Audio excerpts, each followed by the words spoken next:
All right, everybody, and we're going to start this episode titled A Better Teacher. This is episode 4, and we begin to see the Hyperion. She's gliding through space next to a comet. And to tell us a little bit about that comet, we will hear the personal log of Commander Tessera.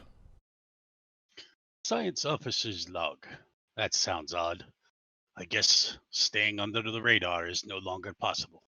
Well, anyway, stardate 57113.53. Months have passed now since the incident at GR-17. The crew of the Hyperion has been suffering from low morale, and even the captain of this vessel has been keeping to herself. The Lishu of GR-17 have decided to stay with the assistance of the Hyperion. They have actually salvaged technology from the drones and shut down the underwater facility. Shortly after my promotion, it seems that we have come across an interesting comet. This comet is composed of ice, mostly, and some traces of several rare elements. Curious enough, there appears to also be high amounts of carbon. Calculating the future and past trajectory of this stellar body, I have determined that its path could not be truly random, as it avoids gravity wells of any system, making the possibility that this comet is very ancient. I look forward, though with some trepidation, to sharing my findings with the rest of the senior staff, and maybe this encounter could possibly recharge this ship and her captain as they need to refocus and regroup. End the log. All right, and for our first scene, we move in from the exterior shot of the Hyperion into one of the windows into Captain Nix's ready room. So, what's going on in the world of Captain Nix? Imagine she's probably doing the Janeway thing where she's sort of just standing at her window with a cup of coffee or the equivalent thereof. And she's sort of just looking at the stars a little bit with melancholy. And as you're regarding the comet, there's a chirp at the door to your ready room. And I think it's probably one of those things where like the first beep doesn't get a response, but maybe the second or third one comes in and she's like, yes, sorry, come in. And in walks the Cardassian Commander Tessera. And she sort of turns from the window and says, Commander, have a seat, I guess.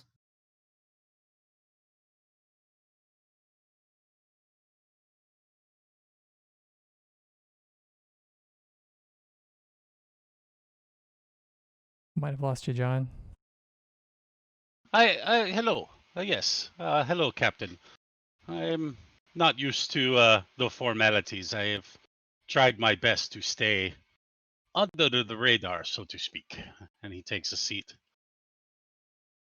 And Nick sort of nods and looks back out at the stars. Well, based on what we've gotten into so far out here, I wish we could have all stayed under the radar, but those are the cards we have been dealt.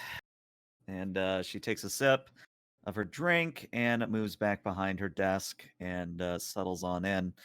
What can I do for you, Commander? Well, I've come with some analysis of the comet that we are able to see along our port side. And would it be fair for me to assume you have a pad in your hand? Yeah, and he hands Okay, it so I over. take the pad, look at it, and maybe narrow my eyes at it and go, carbon? What's carbon doing on a comet like this? I have several working theories, but for now, it's just probably best just to complete more scans before leaping to any conclusions. Well, correct me if I'm wrong, but you have medicine in your background, Commander. I'm honestly curious. What would be your first guess about the carbon? I believe that it may very well be a vessel in which a being of some sort is being held in suspended animation. And she sort of goes to the pad a little bit more, actually picks up a different pad, scrolls through it, looks back at the one you gave her, and says, correct me if I'm wrong. I'm not really 100% on Terran history, but wasn't it supposed that one of the quote unquote progenitor comets that started the whole human chain of events, didn't it have carbon in it too? Or am I just imagining things? Yes, this could very well be some sort of seed vessel as well. It has a trajectory that has left it unmolested by any sort of gravity well of any system. Well, that in and of itself is an impressive feat of stellar engineering. Well, Commander, you have my authorization to use as much of the sensor bandwidth as you see fit. Also, feel free to rope in Commander Talaic and possibly even Mr. Allen if you need further assistance on this. Yeah, thank you. I will call for them very shortly. And he stands up. But And I hand the one pad back to you with her stamp of approval on it, and I think she rises with you. one thing for you to remember, Captain. It is with each morning that we are born again. And what we do today is what matters most. A Cardassian proverb. Eh, actually, from Earth, Hmm. a sage named Buddha. I might have to look into this Buddha. Well, thank you very much, Commander. You're dismissed. And he leaves. And on his way to Astrometrics, he is calling for the others to join him.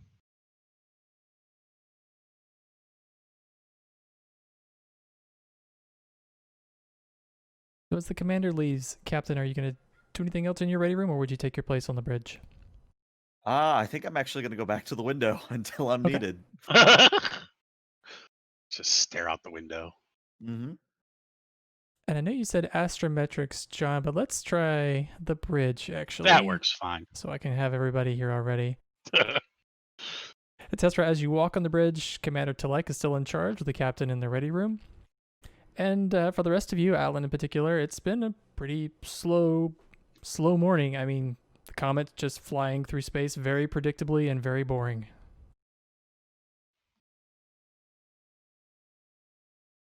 He'll hand the pad to Tolek, and it is the captain's wishes that we provide more detailed analysis of the comet. I think And that's with that, he'll take his post and start completing basically just start completing the task without actually being directed to do so at this point.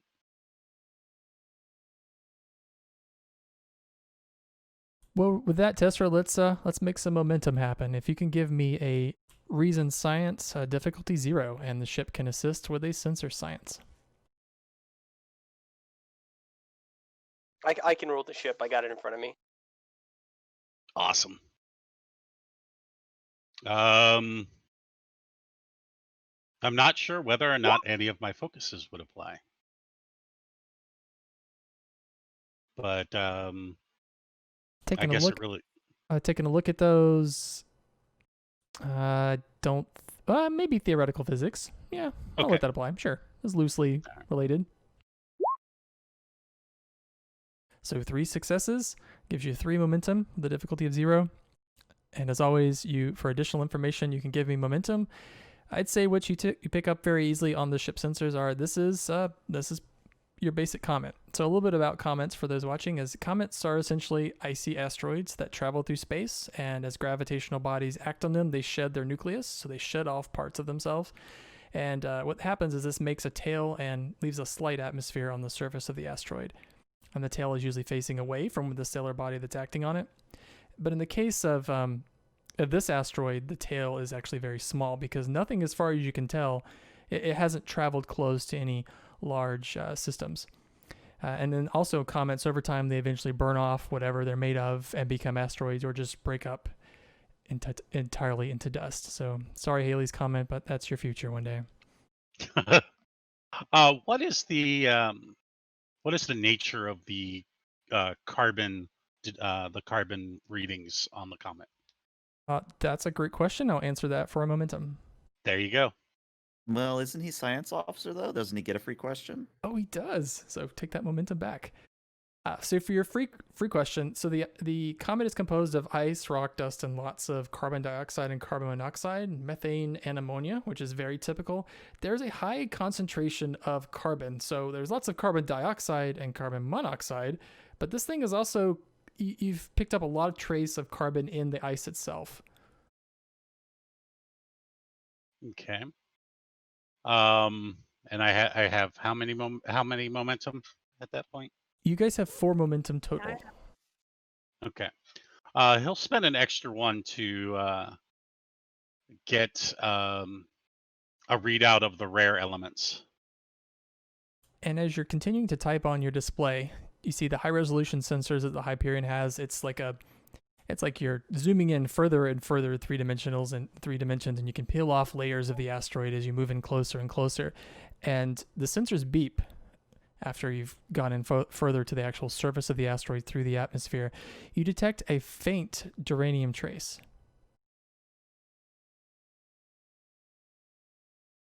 Which duranium is not naturally occurring.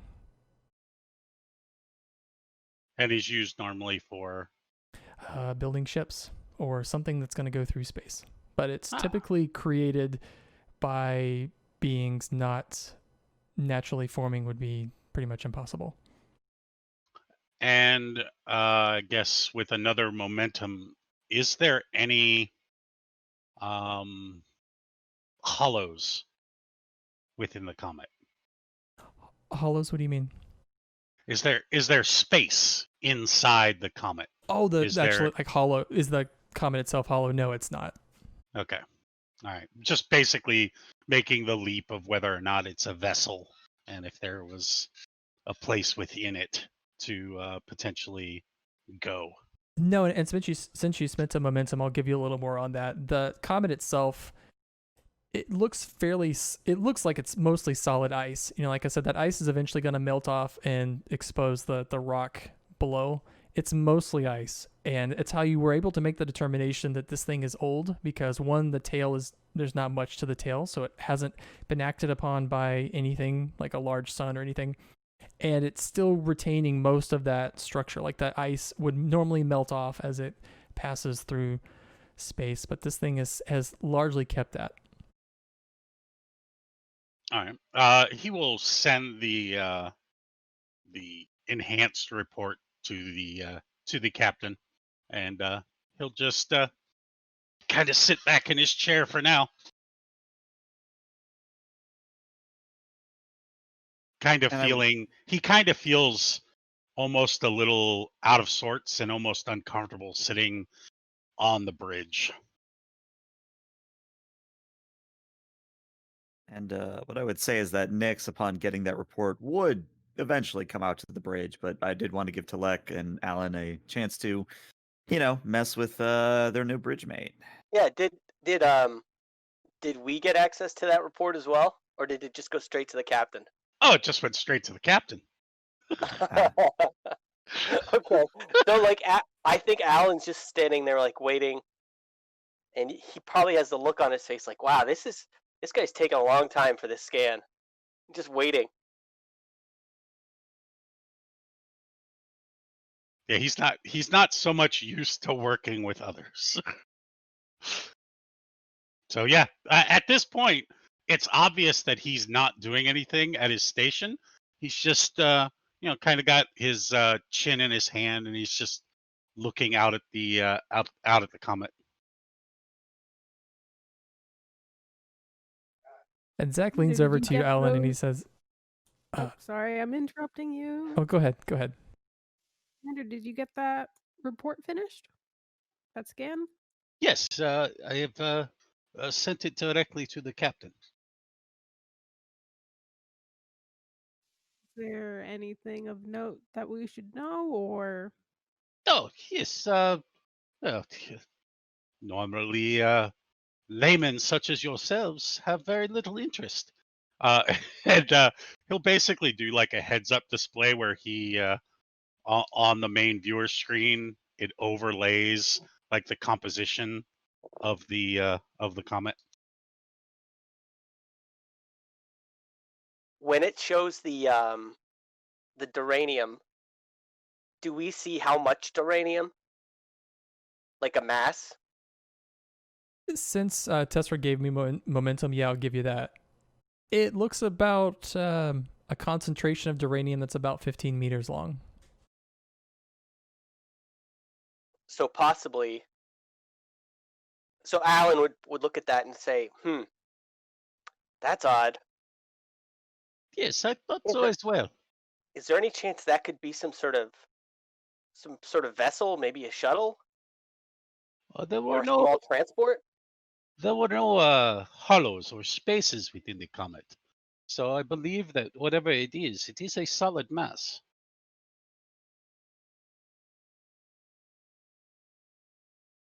Commander Telek, I recommend we get closer to this comet so we can ascertain what that is.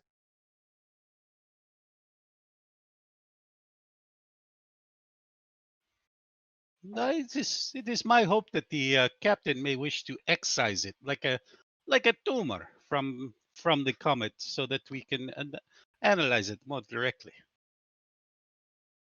It's at that moment, Nix, where the doors to your ready room open and you enter the bridge just in time to hear the words, "Excise it like a tumor." And I think Nyx just gives the largest sigh possible and reluctantly moves over to her chair and says, yes, can I assume we're talking about the duranium here and not something else unpleasant? Of course. All right, give me a visual on this duranium. So from the readouts of the mass and the general shape of it, there's going to be like almost like a rendering of what Tessera thinks it looks like. And without too much imagination, it looks like a craft of some size. I think Nyx turns to Telek and says, Commander, is it just me, or does that seem like a probe or some sort of I don't want to say craft, but some sort of a test ship, maybe?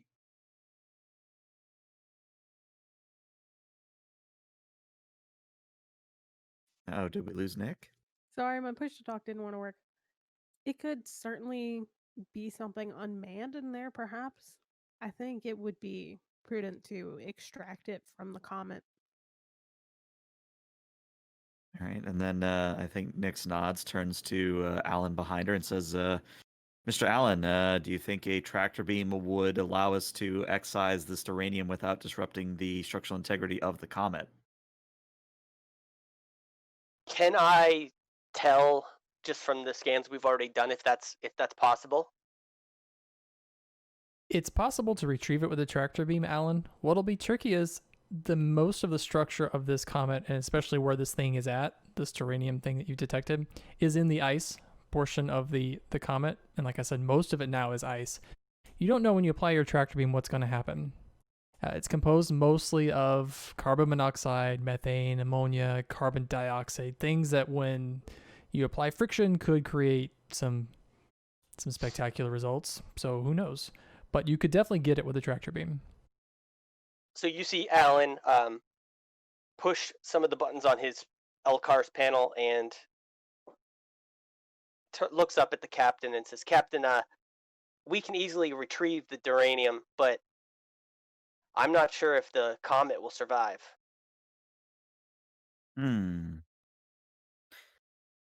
she turns to the new Tessera and says, Mr. Tessera, do you believe we could beam the duranium out? It is always possible to lock on, but I believe that whatever the duranium is, whatever composes that, is also what is navigating the comet, for lack of a better explanation of why it has avoided gravity wells. Either way, it is only a chunk of ice. It has no use. I mean, the only thing that is useful is what is potentially inside. Think of it as a present. Crack it open and find out what's in the egg. And I think Nyx does at least attempt a smirk or a smile at the egg comment, but it's very obvious she's out of sorts still. And she even goes far to say, right, sorry, remind me, how deep is this uranium? I don't think I've told you guys yet, but it is fairly close to the surface of the comet. It's only maybe 2 or 3 meters beneath the surface. All right, and as someone tells Nyx that, she sort of rubs her forehead in thought and says, okay, crazy idea. Mr. Tulek, Mr. Tassara, Mr. Allen, how do you all feel about a EVA excursion and a little bit of manual drilling? Ah, there is nothing like getting closer to the potential explosion. Well, if uranium explodes, we have a bigger problem. Oh no, the all of the carbon elements are associated with minerals and gases that when friction is applied could cause some, to quote the narrator, spectacular effects. Hmm. Well, you'll just have to be careful about it.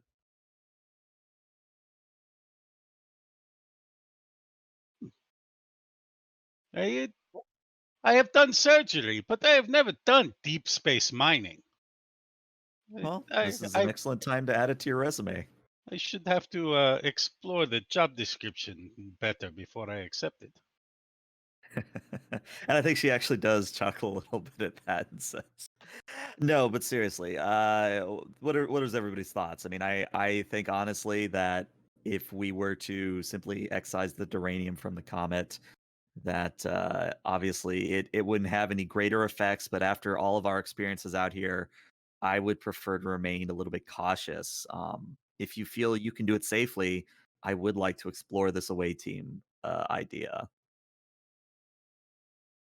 Well, at the very least, we can get closer to it and maybe get a better scan by being on the comet.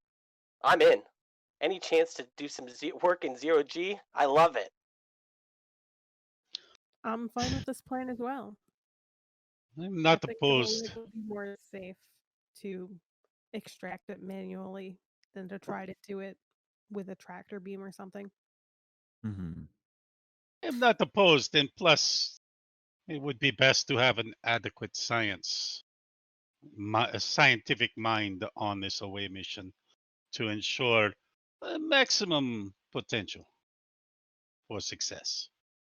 Oh, it seems like I have 3 volunteers. Very well. Outfit yourselves with EV suits, grab what you need in the way of mining gear, and have fun on an EVA operation on a comet. I can only think of a few instances where that's been recorded in history. Yes, sir. So I've got Alan, I've got Telek, and Tessera headed to the comet. ELH, did you want to bring a supporting character along? You know what? I feel like I do a lot of talking as it is, so I think I'm content staying on the show. All right. So as you guys assemble in one of the transporter rooms on the Hyperion, you're starting to get your gear together. Yeah, so this is going to be a full EVA mission, meaning you're going to be in a suit, you're going to have gravity boots, you're going to have probably spikes on your shoes, actually, in addition to that, because you know this is going to be mostly ice. So what would you guys like to bring with you? Oh, snap. I forgot that that's an actual thing. Well, assume you'll have the basic gear, like you'll have your suit. You don't have to give me any momentum for that. And like Alan, you could have a phaser 3 if you wanted, and then everyone else a phaser 2. But beyond that, if there's anything extra, you'd have to buy that with momentum, or at least talk about it. Yeah, if you'll let me have a phaser 3, that was the first thing. Yeah. We haven't really had a chance to break them out. Alan's probably taking the plastic wrap off of one as he comes into the transporter room. Yeah, it's got that sticky plastic wrap, that you have on electronics sometimes. Yep. The unboxing video of you taking it out of the cover and everything. It's all shiny. newly configured. And you could tell Alan's very, very excited to play with one.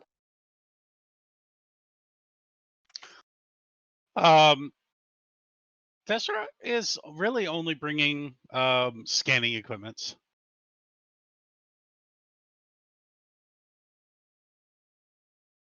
Sorry, I'm just at the devices part of the rulebook now.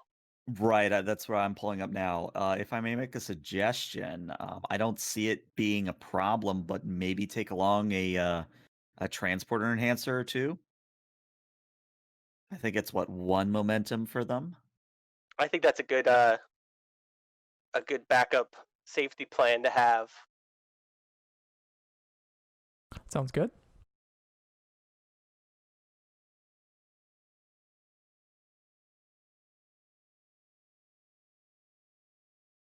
Also, since we actually haven't done this yet, and maybe this can be what Nyx is actually doing, the Hyperion has advanced research facilities. So I think what we want to change that, I forget if that's the one we change or if that's the one that's always in effect.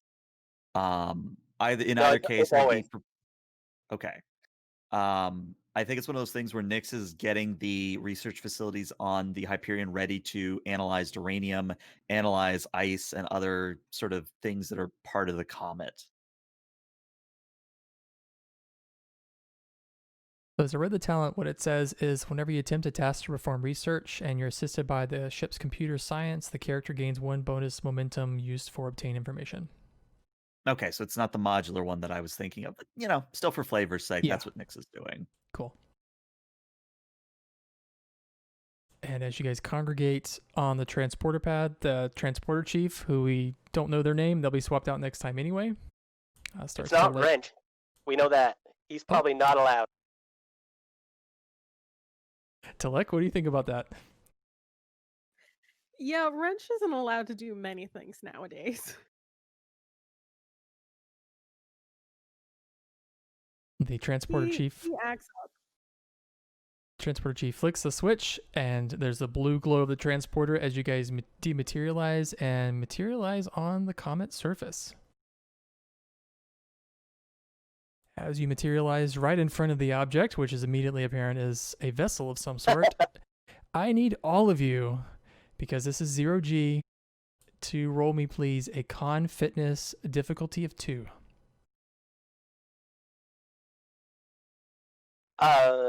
Would a focus in survival apply? I think so. Flying off the comet into space would definitely affect your survival chances.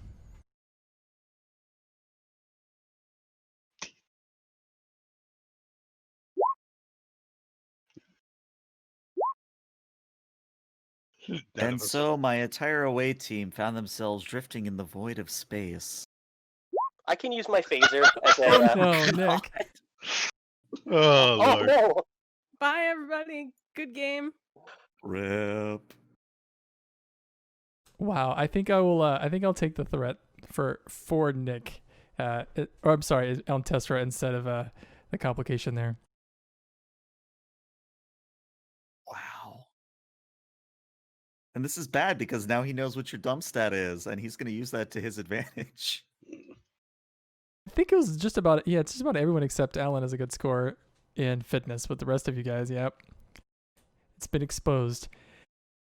So as you guys materialize around, one of the things about comets too is they tend to have a very erratic orbital motion.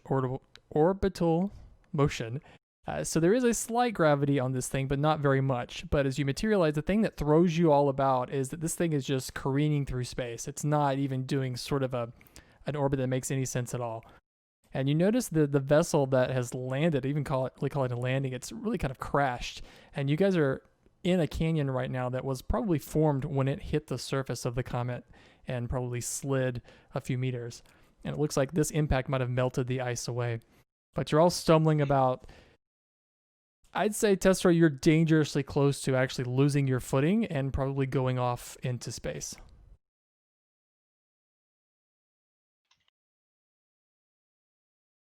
All right. He is going to call out, and this is why I did not want to come. Somebody help!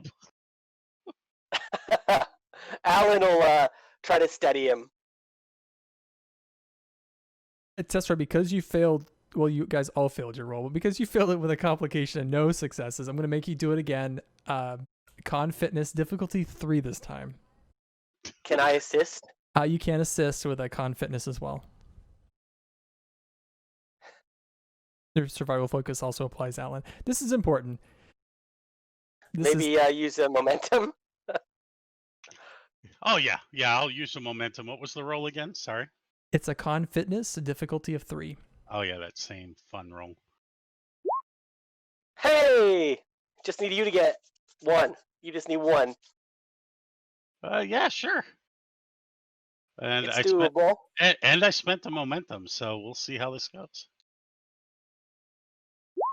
Hey! Oh, Look at wow. Beautiful. So Tessera, with Alan's help, you manage to regain your footing, actually pulls you back down to the surface of the asteroid. You activate your grav boots, and your boots actually deploy some spikes as well into the toes, and you've managed to pull yourself into the ice. And ahead, you see the craft. Let us be quick. I'm not a fan. Yeah, this isn't as fun as it's not as fun as the simulators. Very few things are, my friend. Well, the sooner And, by the we way, abandon I this don't, craft, the sooner we can get back to the ship. and I don't actually mean that you are my friend. It is a turn of phrase. Got it. And I give Commander Telek like a sideways look at that, and I push forward. I take the lead, I think. And as you plod forward, Alan, if you can give me a security insight, this is going to be your assessment of this vessel. Difficulty of 1.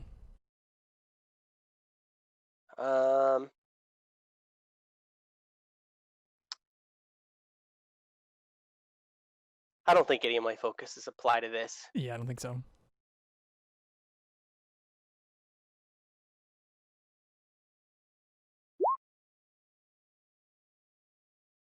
Well, with 1 success, yeah, what you've gleaned is you've noticed a few spots on this vessel that looks like it was actually hit with some kind of particle weapon. I almost want to spend momentum. But I won't. But I will. Commander, it looks like the vessel was hit by weapons fire.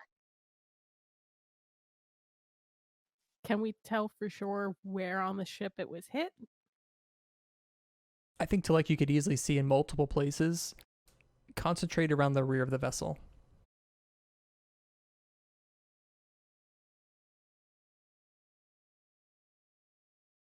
Can I assume that like the wind is blowing and we have to yell every time we talk?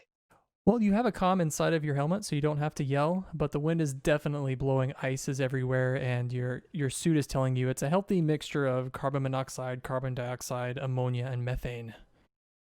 Okay. You probably don't want to grill any hamburgers here. It would not be the right place for that. I'll continue. I'll continue on to the vessel. And as you guys move in, it's a slow travel across the ice and snow. You see a bit of a montage as you struggle to make your way over. I think the one with the lowest successes now at this point is probably you, Telek. So you're having the hardest time getting your boots to move through the ice and to the snow, but you guys managed to make your way to the shuttle, to this vessel. You do see a hatch at the top here. There might be something in the back, like a landing or like a ramp or something, which is sort of how these shuttles are typically designed, but that back end of the shuttle is mostly buried in ice. So if you were going to find your way in, this is probably the only way you could get in. Can I give you 1 momentum to ask a question from Absolutely. the previous? I would like to know, is there any signs of this ship having any sort of power? The power systems seem to be offline. That doesn't mean it's not capable of generating power, just that they're offline. The damage to the ship doesn't seem so extensive that it could never, generate power. It's just not at the moment. If I can interject real quick, what sort of power supply would it be? Would this be like an NX level kind of craft where we're talking like basic fusion? Are we talking like TOS era where they're a little bit more advanced? What sort of era would the power supply be, or is that even something he could get with that question? That's probably something Telek could tell you, but Telek would probably need to investigate. Yeah, I'm sure as we get closer to the ship, I'm going to start checking it out, see what might be functional, what might not be functional, if we can even get this going. And Telek, as you pull out your tricorder, let's do a scan for me. Why don't you do a reason engineering difficulty of 0? And you do have a focus. Power systems. This is something Telek knows a lot about.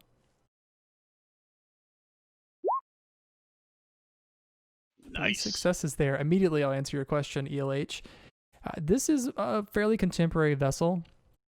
It is armed and it does have the ability to go to warp, probably warp 3 or warp 4. Which, correct me if I'm wrong, that means it has to be at least TOS era because NX era barely could even go, half impulse, if I remember correctly.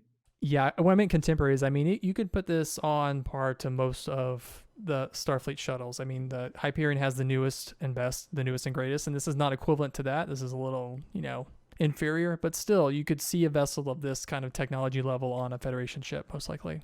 Not saying that's where it came from, but it's comparable as far as what it's capable of. Also, now that we are closer, I'm going to scan for any life signs, even if they are potentially cryogenically frozen. I'll give you this one for free, Commander Tesseract. You do detect a faint life sign, just one. It does appear that there is a life sign on board. I am not good at opening doors. Someone else handle this. As he points to the door. I'll open it. Alan, keep ready just in case the life sign is hostile or anything. From the sounds of it, they might not be doing so well, so hopefully this will be fine. And I guess I'll climb to the top and try to open the hatch. Okay. Wait 1 second. Okay. We should ensure that opening hatch will not kill life sign inside that isn't an EV suit.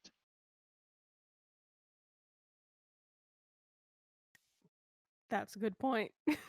That was a point that me, the human, did not think of. Is there We assumed to do that.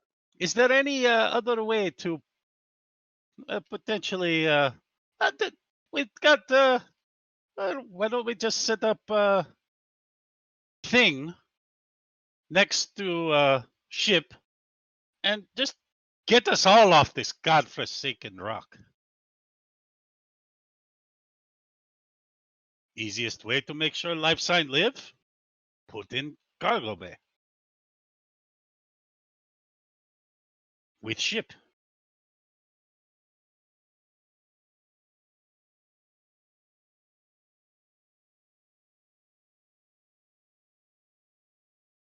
Of course, then we potentially bring hostile life form on board ship. And with way things have been going for this ship, not a very friendly option.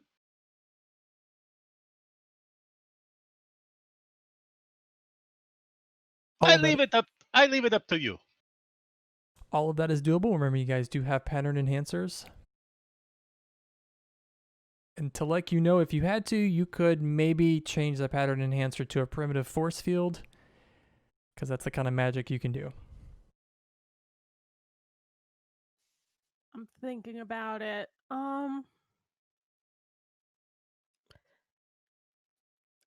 That's probably the safest option to do, isn't it? Is to use the pattern enhancer to create a force field and take the life form with us, but safely. It also gives us time to evaluate life form to see if it is undesirable. Can you tell if it is conscious or unconscious at this point? It is alive. Okay. More Information. more close vicinity is necessary for any more detailed analysis.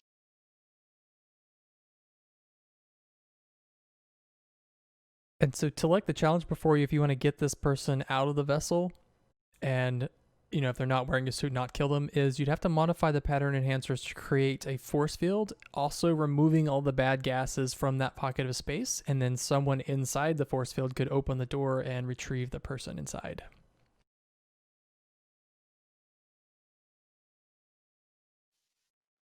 Okay. That sounds very doable, I would say. I think the only thing you'd have to decide is the lucky person that gets to pop the hatch.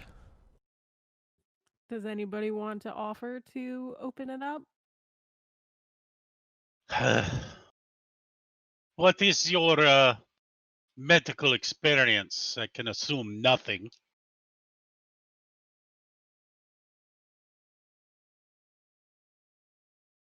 Unless you wish to contradict me. Do either of you have any real medical experience?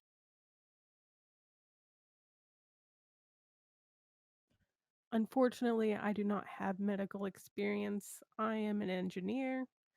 But if you would like to open it up, and I am happy to have you be on the inside of that force field. Because of the probability of them potentially needing any sort of medical intervention, yes, I'll be inside the fucking force field. I also have a 2 in it. Jeez. I was muted I am for a so long time. I am so glad that I make correct assumptions.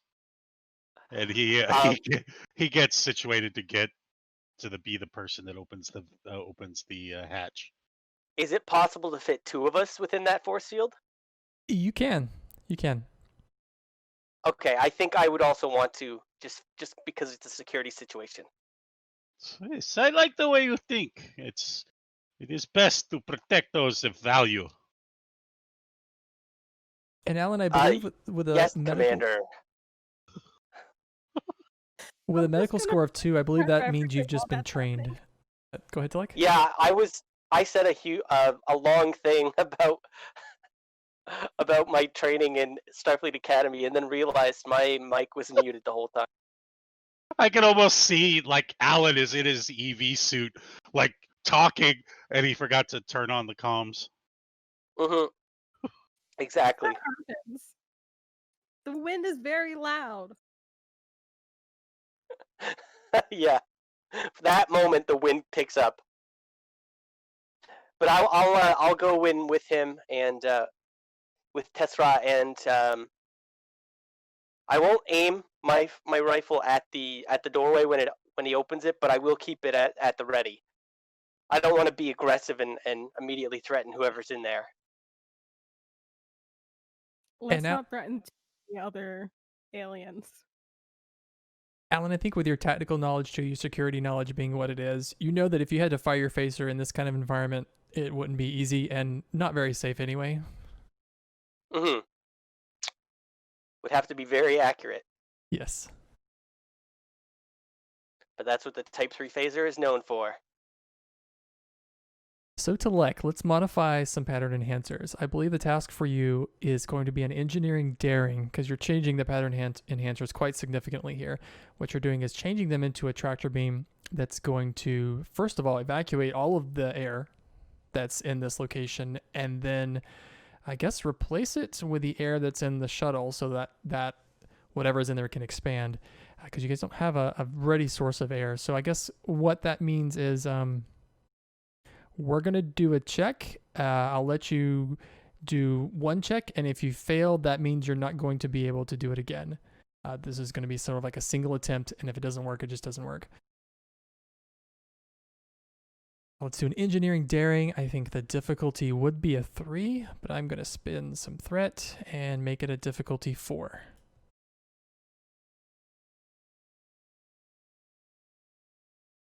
before you get started, your other two compatriots need to stand inside where the bubble will be, close to the craft. And may I be able to assist with theoretical physics? Tell me how you would assist. He is going to make sure that he's going to make sure that it's set upon the surface so that it is nice and flush. He's going to make sure that he's going to double check to make sure that there's no potential gaps in the surface that they're going to be placing it upon. So basically to make sure that it gets a tight seal. That sounds sort of like a science control to me. Yes, you can certainly assist with that. And looking at your focuses, I don't think you have a focus here, unfortunately. Yeah, I didn't think so. But Telek, you do. Yes, I was going to ask improvisation. Yeah. So engineering daring for you, Telek, difficulty 4. Science control for you, Tessera.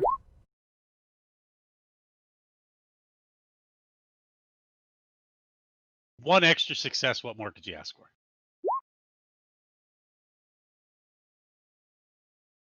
That is unfortunately not enough. You needed 4 successes, but you do have a determination that you could spend to re-roll those 2 zeros if you wanted.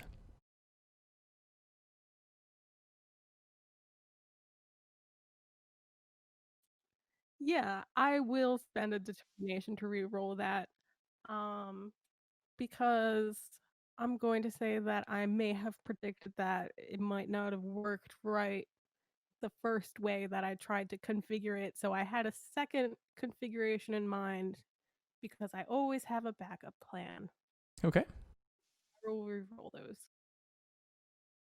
I'm going to spin some threat, though, and say your backup plan, you realize, is going to be very temporary. So you're going to have to move very quickly, or the force field is going to collapse, exposing whoever is inside that you pull out to the atmosphere of this comet, which is not very nice.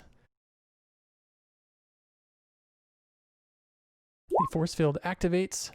The commander has modified the pattern enhancers, and you see the whoosh of the force field activate. So you see on your suits, on your wrist monitor, it tells you that there is a bit of an atmosphere, or at least a possibility of atmosphere once the door opens to the shuttle. Whatever air is inside will spread to fill this space. But with you guys with your suit on, it shouldn't be much of a problem for that person inside of the shuttle. At least not for a short time. Are we aware of the time limit? Yeah, I was going to basically immediately after you open the door, have the transporter chief hopefully lock on to the life sign if it can see it. Great minds think alike. I was thinking of maybe throwing my comm badge on them. Assuming they don't fire at us. But don't forget, you guys got 1 more success than you needed, so that is an extra momentum. Tessera, I think you were the one opening the door? Yes, he's going to open door and look inside. You open the door, and sitting inside is Ben Affleck. Nah, I'm just kidding. It's not Ben Affleck. It's Matt Damon. There is a young male. He's wearing some kind of uniform that you cannot recognize, and he is hunched over the control panel of this vessel, and he looks to be unconscious, and it looks like he has a bang on his head. Go over quickly and check him out. If you'd like to do like a medical examination, that would be a medicine reason. Difficulty of 1. Yeah, he's going to try to get this going quickly. Xenobiology focus? Yeah, absolutely. At the same time, can Alan just essentially make sure he's not armed? Yeah, you can very quickly see, Alan, that he's not armed. The shuttle does have some weapons near the back, but this particular guy seated at the controls, he's not armed. He doesn't have a weapon on his person. Okay. Okay, Tessera, so you got 2 extra successes there that you could bank or spend for information. Sorry, Alan, do you have a question? Go ahead, Alan. Sorry. Oh no, I just said nice. Oh, okay. So yeah, I'm gonna spend one of them to, basically find out his current state. How pressing are his wounds? How long has he been here? That kind of thing. Very important question to like. We will find out later his name is pronounced Jif, just like the peanut butter. But as far as his physical state, your tricord immediately detects that he is a Hakonian, which Voyager encountered when it was in the Delta Quadrant. And it looks like he has a concussion and he has a broken arm and a few broken ribs, and he's unconscious and he does need medical assistance. Yes.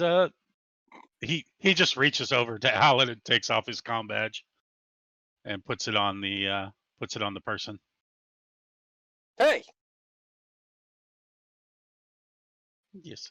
And then he taps the badge. Please beam up a person with this badge. Medical quarantine. Without With people in hesitation, this campaign stealing each other's comm badges. the individual dematerializes, leaving you guys alone on the comet. Do you wish to search ship? Maybe find something useful. well, I think Alan will move to the back of the ship and just check to see if there's any sort of hidden weapons or anything dangerous left in the ship. Besides a small radiation leak because the ship is damaged, you don't see anything out of the ordinary. There are several weapons, in the back and sort of like a weapons locker. You immediately note that they're nowhere near as sleek and nice as your fancy new Phaser 3 that you're carrying. But, Okay. I'll turn to the commander and I think we're safe in here, Commander. Well, as safe as you can be in a shuttlecraft that was shot down and has a small radiation leak on a comet that's hurtling through space. Yes, I am painfully aware of possible problems. So now, help me look for any sort of personal effect, so that this person not have nothing when we get back. I I will I assist. I'll help out. Yeah, and Testra's basically just looking for anything that might mean something to this occupant, since I don't think we're actually going to take the ship. Just make sure that we take anything that may be his. And Tessera, you do find a pad that's on the ground that might have actually been something he was holding or might have been on the console. But of course, when the ship crashed, everything went flying away. So it might have been something that he had. But immediately on the pad, it looks like some kind of stellar map, and you see all sorts of markers on it. Ah, perfect. Is the computer in here functional or is it just like completely out? It's functional. I want to see if there are any logs, perhaps last known log. If it gives us any information of what might have happened to the ship. Very easily to it takes you no time to access the computer system, and the log that it replays, like the last log that it has, was this vessel did crash on the comet, and before that, as you continue backward, you see it was actually shot down by another vessel. Well, it was shot by another vessel, it pulled away, and it crashed here.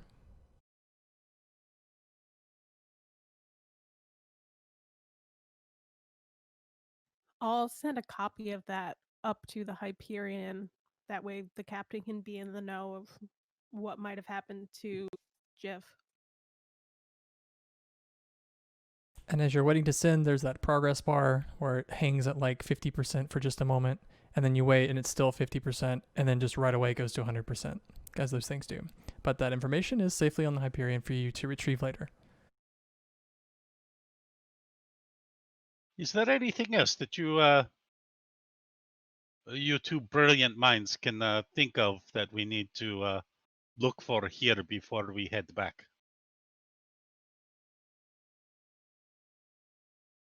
I think probably the most important thing is on the ship already. We should see if we can get that person some medical attention and then see what they say. I would agree. A very good thinking and quick thinking about the computer log.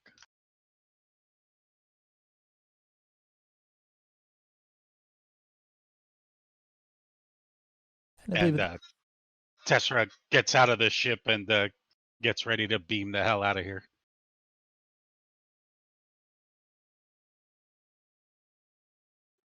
Yeah, I'll collect the jury-rigged pattern enhancer and then prepare everybody to get beamed back up.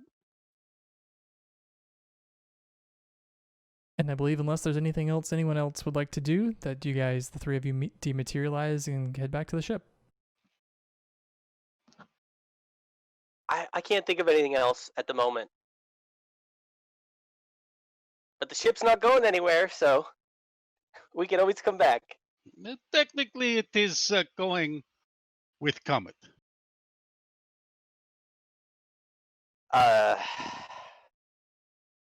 Yes, Commander. And just at the conclusion of that conversation, the three of you materialize back on board the Hyperion. As you go to step off the transporter pad, you notice the transporter lights flicker, and it appears like it cuts off. I mean, you're all safely materialized, of course. You're not missing any fingers or toes, but it looks like the transporter pad itself has just lost power. Whoa. And I think Alan immediately starts checking all his extremities.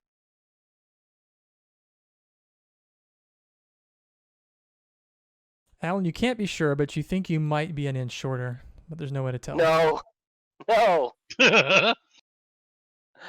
Who's behind the controls? Because it would be funny, it's a different crew chief, not the one that beamed you away. And she's immediately looking on the displays. She says, sorry, Lieutenant. We lost power to this transporter for some reason. I will get to work right away on the diagnostic. I'm sure I don't notice that I'm slightly shorter, so I just say, well, good thing everyone made it through okay. After you troubleshoot, send me that report. That's very unusual. Yes, sir, we'll do. This is the first time it's happened. Must just be some bugs or something in the system.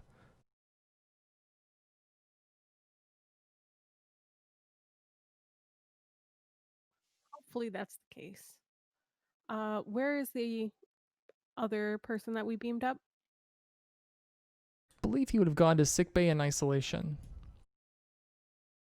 Does anybody wish to come with? As I'm going to see what the doctor has uncovered. Providing we have an adequate doctor, he says as he's walking towards the medbay. Alan will go to the bridge. I'm sure it's just standard practice. Whenever you beam someone unknown onto your ship, you immediately assign them security. So I'm assuming there are already people with our guest. So Alan will just go to the bridge. Yeah, we'll put Zach there. That's what he's good for. So would anyone else be headed to sickbay? Tessera is going to chime the captain. I think the captain's probably already on her way. We have a guest in medical. Yes, I noticed you beamed them up earlier. I'll meet you in sickbay. Kulek is gonna go to the bridge, but I'm sure we're gonna need Faulkner, so I guess I will also be in sickbay. And as Lieutenant Allen is walking towards the bridge and Tessera is walking towards sickbay, Lieutenant, you are out of uniform. As he keeps walking toward medbay. I assume he's referring to the Combat. environmental suit. No, the combat. Alan just kind of ignores him. Just, you could tell he's frustrated. We transition to our Nick scene, and we actually have Nix, you, and the commander walking into sickbay at the same time. As you walk in, you guys see the guy that you rescued. He's being examined by Nurse Falkman, and staying off in the corner is Zach, who, as usual, is giving Falkman lovey-dovey eyes.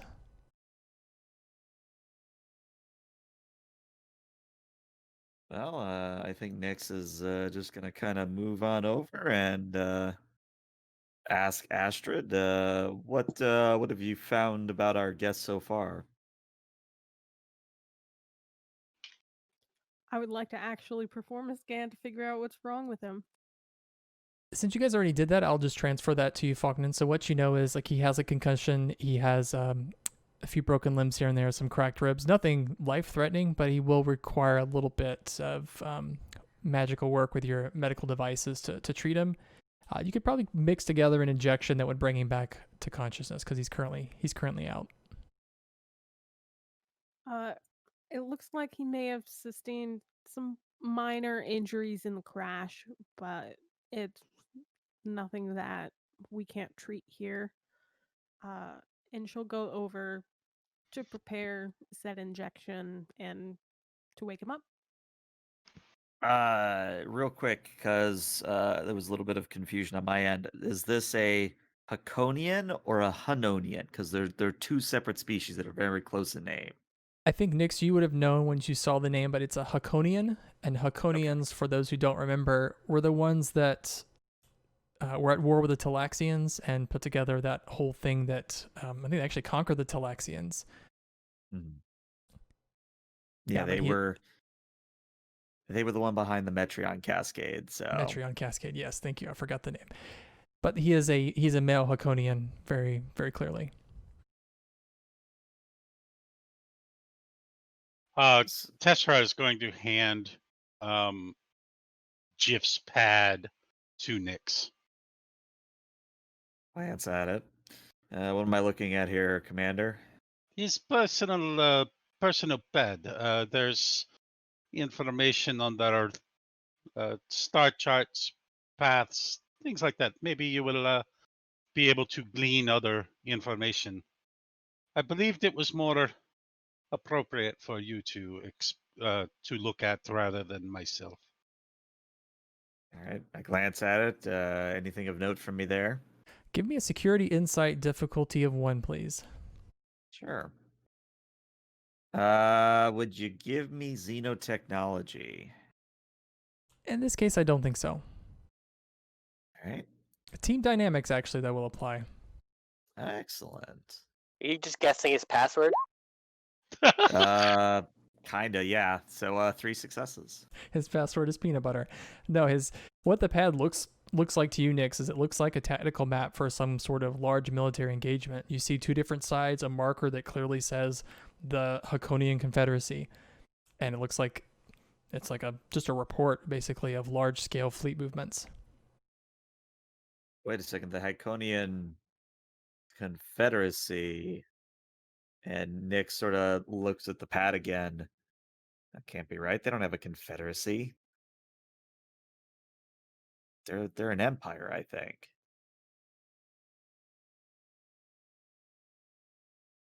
But due to situation, maybe at one time they had confederacy. I mean, it's entirely possible. I admit my knowledge about the Haconians is limited. I just know that there was this big to-do regarding the Haconians, and I believe it was Voyager's quote-unquote ambassador Neelix. Oh yes, very effective weaponry. Marvel of engineering.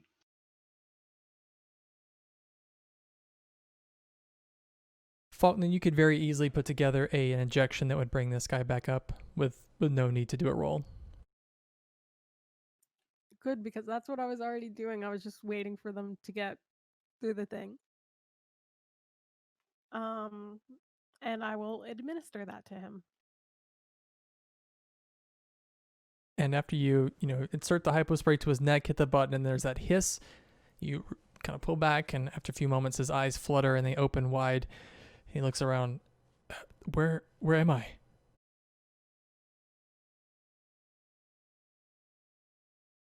Does anyone ever truly know where they are? You were aboard the USS Hyperion, a Starfleet vessel. Can you tell us your name? And he looks at you in particular, Nix, and he kind of pulls back a little bit in his bed. Uh, what are you? I am a Cephalus. I am a Lamia of sorts, if you know what that is. I've never. And he pulls the front of his uniform down a little bit, in a very Picard fashion. I'm Sub Lieutenant Jiff of the Hakonian Confederacy. Am I a prisoner? Unless you want to be a prisoner, no, we had no intentions of doing so. Perhaps you could tell us a little bit about that, though. I wasn't aware that the Hakonians had a confederacy.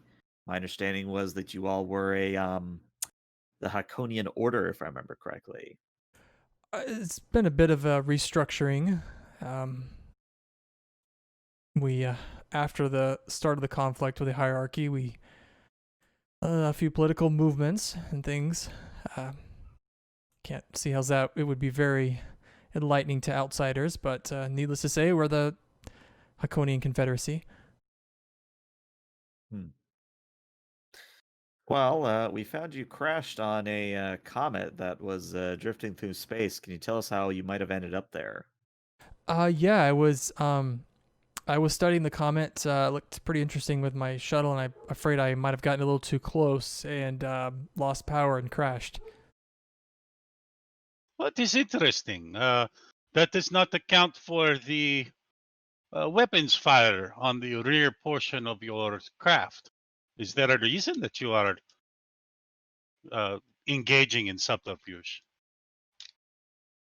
And he nervously looks around. I don't know what you saw with any weapons fire. I don't know anything about that. I like I said, I was flying, just inspecting the comet, and I crashed. No, Captain, I would recommend that we keep our agent of obfuscation under guard for now, since he does not wish to share information. And I think Nick sort of looks at Jiff a little bit more sternly and says, "Look, we aren't here to make you a prisoner. We aren't here to accost you. We are just trying to help. But if you don't tell us how to help you, we're sort of have our hands tied."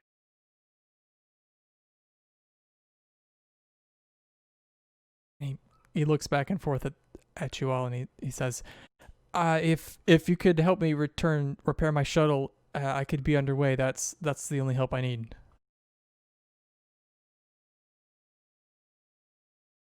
I'll see what I can do. And Nix is going to walk away and sorry about that. Nix is going to walk away and get a hold of Telect to see what they think can be done for the shuttle. Yes, Captain? I was curious. You were obviously there on the ground. Is the shuttle going to be able to fly again? There was a radiation leak, but I mean, it didn't look completely irreparable. We could probably get a team down there and repair it. All right. Well, I believe what we're going to end up doing is sending our new friend, quote unquote, back where he came from. Understood. I'll get right on that. And Nix, as you're getting ready to leave, floating out of his office is Dr. Jarvik. And for those who may not remember, Dr. Jarvik is actually located on another part of the ship. He is a Xindi aquatic, and he is on this sick bay through the use of holographics. He's actually on a holodeck on his underwater deck, and he is projected onto main sick bay, and that's how he works with the other people on the ship who are not aquatic such as he is. But as he floats out of his office, he starts to say something to you, Captain. He says, "Hello, Captain. It's good to see you." And then his holographic projection disappears. I mean, Nyx has a engineering background. I think even before calling Telek to report this, I think she's going to go to the main office and pull up a diagnostic on the hollow emitters. Let's do an engineering insight difficulty of 2. Okay. I'll spend one of our momentum. I get the momentum right back. Total of 3 successes. It's really weird. It's like the holographic emitters in sickbay just cut out. They're burnt out and really need to be replaced. Odd timing. I guess I tap my combats and I say, Telek, when you get a chance, we need new hollow emitters in sickbay. It cut out on us at an inopportune moment. That's very unusual, Captain. The transporter was also acting up. Just to be safe, move us away from the comet for the time being, once you've collected the ship, of course. Understood. Nick, since you did so well in that role, you remember that the holographic emitters have a life, a shelf life of somewhere around 70 years. Right, so they shouldn't have needed to be replaced this early. Yeah, I think I'll take some scans with her personal tricorder, and then she's gonna head back up to the bridge to make sure reports are coming in from across the ship that even more things are breaking. Tester, are you headed with the captain back to the bridge? No, he's going to sit there and stare uncomfortably at Jiff for a little bit. And then he is going to be, what was real mission? And Jiff doesn't meet your gaze as you're asking this question. He kind of looks away. Like I said, my mission was just to study the comet, and I got too close. What species are you?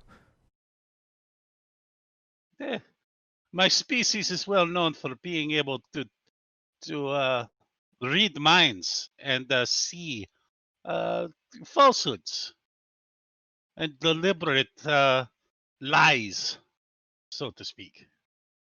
Which is why I have found myself rather attracted to you, in the sense of, finding someone who lies so well.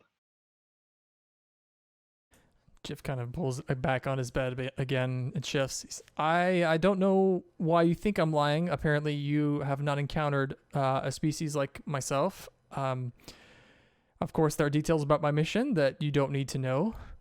You're not a member of the Hakonian Confederacy. I said I was near the comet. I don't see why you need to know anything else.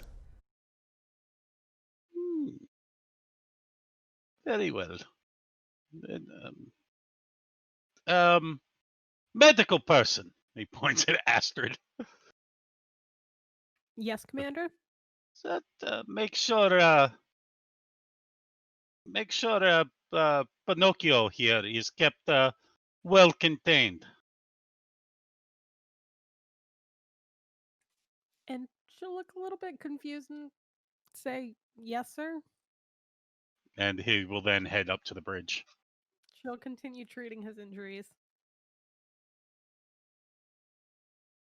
And we transition back to the bridge as our next scene. Alan and Telek, you have made your way to the bridge, and still in the main view screen is the comet. And while this scene is happening, the scene in sickbay is happening at the same time.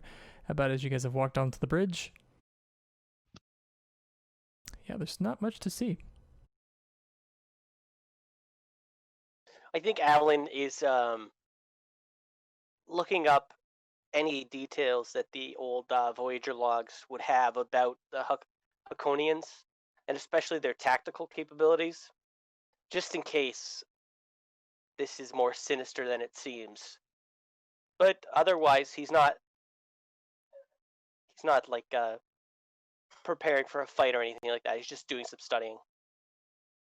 So one thing you note right away, Alan, is that technologically the Hakonians seem to be a little bit behind the Federation. In fact, they didn't have transporter technology, at least when Voyager encountered them. So that puts them a good bit behind where you are on your technology level in the Hyperion, at least. Well, I like that. I like hearing that. From a security point of view. Select is going to be keeping an eye on the report from the transporter bay as it is coming in and sort of making sure that any engineers that need to go handle that issue are sent over promptly. And to you have your head down in your pad that has the report about the transporter, and the transporter chief is still working on the initial diagnostic, but it looks like the transporter coil's burnt out, which is also very unusual because those should be, you shouldn't have to worry about those for at least 5 or 10 years with even heavy usage. To go so badly in, less than a year's time, because the Hyperion is still pretty much a brand new ship, is it's very unusual. As you're considering that, on the view screen decloaks a vessel.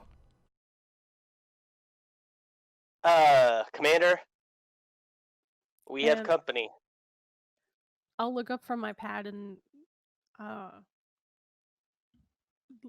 see what the ship looks like, I suppose. So the ship is a scale 4 vessel, so smaller than, slightly smaller than Hyperion, about the size of Voyager. Your sensors immediately register it, Alan, as a hierarchy vessel. And how it looks is it looks brownish, very, it has some smooth curves, but there's lots of holes, sharp edges and juts and spikes to it. It looks almost organic and almost like a creature, less like the smooth lines of a Starfleet vessel. But as it's moving towards you, its shields are raised, its weapons are armed, and you are getting a hail.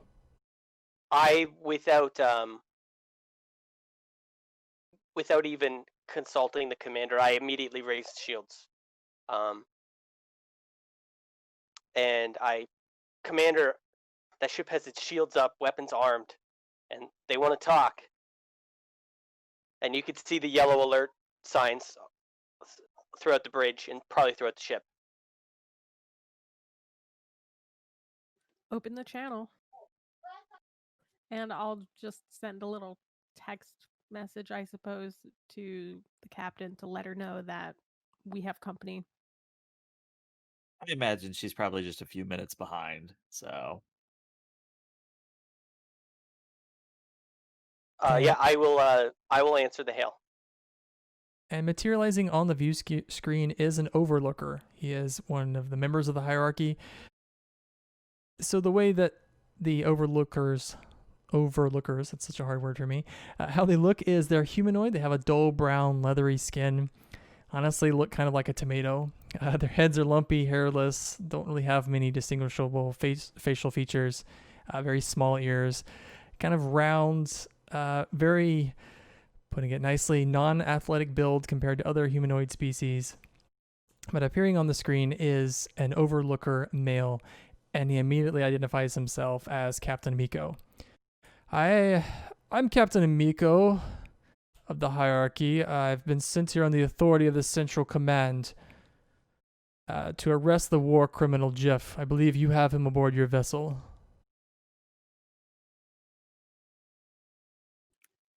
I'm Commander Select of the Federation Starship USS Hyperion. We are just providing medical attention to him, but I can let the captain know and get you in touch with her, and you can negotiate this further. Indeed. Have you and your vessel allied yourself with the Hakonian? No, we are a neutral party at this time. We are just responding to somebody in need so that he can at least be attended to for the time being. Telek, if you can give me a command presence difficulty of 2. I'm not good at this. Oh no. Just gotta believe. We have 4 momentum, I believe. If they open fire, I haven't got to use the torpedoes yet. How bad do we want this? I mean, I think that's bad. reasonably.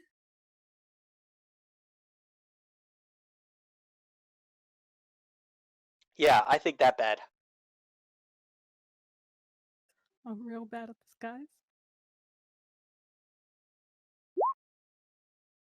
Oh, so That's good. close. Extra momentum there back. Oh, I thought we needed 4. Oh, 2. Difficulty of 2. Okay. Amiko kind of looks at you, Telek, and nods his head. Very well. I can see that perhaps you don't know the full you may not understand who you have aboard your vessel or the full information on the situation. Well, why don't I come aboard and brief you and speak to your captain? These matters are best face to face and not over a subspace channel that could be intercepted. Understood. I'm sure the captain would be happy to speak with you. Indeed, I will await the coordinates for us to beam over. Are their weapons still active? No, actually, with that, they charge down their weapons and lower their shields. I will do the same. And hopefully the captain comes by pretty soon. Actually, let's move I would back. imagine I'm like 5 steps away from entering the bridge. The scene we move to is Nyx and Tessera on the turbolift that will take you directly to the bridge. And as the two of you are standing there, it's a very quick turbolift. It's only going to take a few seconds. The elevator music is playing, something nice. The turbolift reaches the destination, and as you go to step off, Nyx, the doors don't open, and you almost plow into it, but you stop yourself at the last minute. Turn to Tessera and I say, is it just me or are a lot of things breaking today?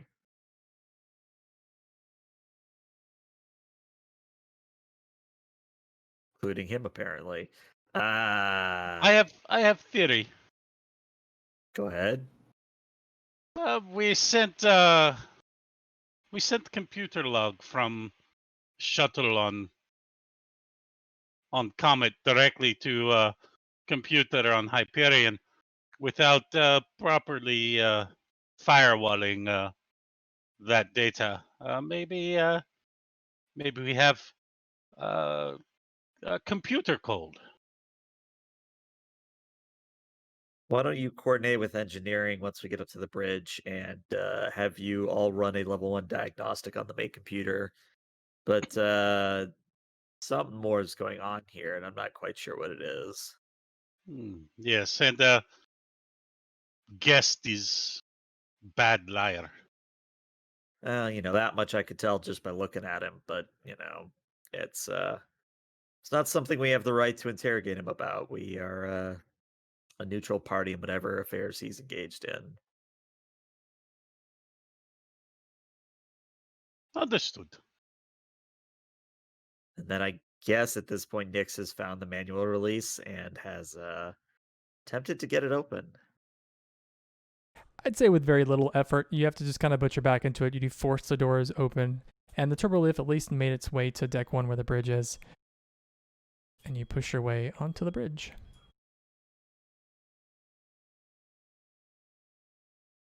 Well, Commander Telek, what do you have to report? What's with the yellow alert? Another ship has approached us. They claim that our guest is a war criminal and would like to come on board to fill you in on the situation and negotiate with you. Well, of course, I'm happy to receive any delegates or really anyone that doesn't lead to violence. Set everything up in conference room 2 and see them there personally, if you wouldn't mind. Will do, Captain, and Select will leave to prepare all of those things. It's like you realize you'll have to actually route them to a different transporter room because the main transporter room is the one with the problems. That's fine. I'm sure we have backups of everything. Everyone knows Transporter Room 2 is the better Transporter Room anyways. It just smells better. It's the one with the cappuccino machine, so It's Yeah. got that fresh transporter smell. Yeah. Ensign Wrench hasn't touched it yet. So nothing's funky. So talking with the overlookers, is there anyone that would not go? I'm assuming it's just you, Tessera, because you're going to work on the computer? Yes. Tessera is going to work with well, let's see, that's engineering type shit, right? Yeah, I would say Uh Telek would probably want to assist you on that. yeah, Tessera isn't even going to do it. He's going to assign that to Telek because it's engineering, it's not his forte. Assign is probably the wrong word for that, but okay. Oh no, he thinks it's a sign. So abrasive, I love it. Alan, if Telek needs to remain on the bridge to work on this, Alan could be the one that escorts them to the meeting. Yeah, as long as the delegate gets from point A to point B, Nix isn't too Of course. picky. The last time I did this, it did lead to the genocide of almost an entire race. We're trying not to remember that. Shh. Don't remind us. We don't have a counselor. No, we do. We do. We've seen them briefly. Well, we don't have a player counselor. This is true. So this I time, just bring Alan, up Deanna Troy in the holodeck. oh god, don't make me do Deanna Troy, please. Yeah, I will go to the transporter room, the operable transporter room. Probably with one other security officer as an escort, and I will see to our guests. And fortunately, the journey this time to the conference room is much less eventful than the last time when you had to do this, Alan. Your two guests appear on the transporter very easily, and you escort them to the conference room. And Nix, you get a look at your guests at the same time that we do. And the two overlookers from the hierarchy as they walk in, one is Captain Amico, who we've already described. But following Captain Amico is another overlooker who looks very similar. Like I said, they kind of look like potatoes, really. Very non-athletic, very rotund appearance to them. But this one that's following the captain is shorter and looks vaguely like a female.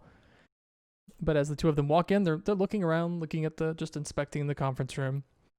And the security officer that's following you around is Krell Boland, the Zindi reptilian.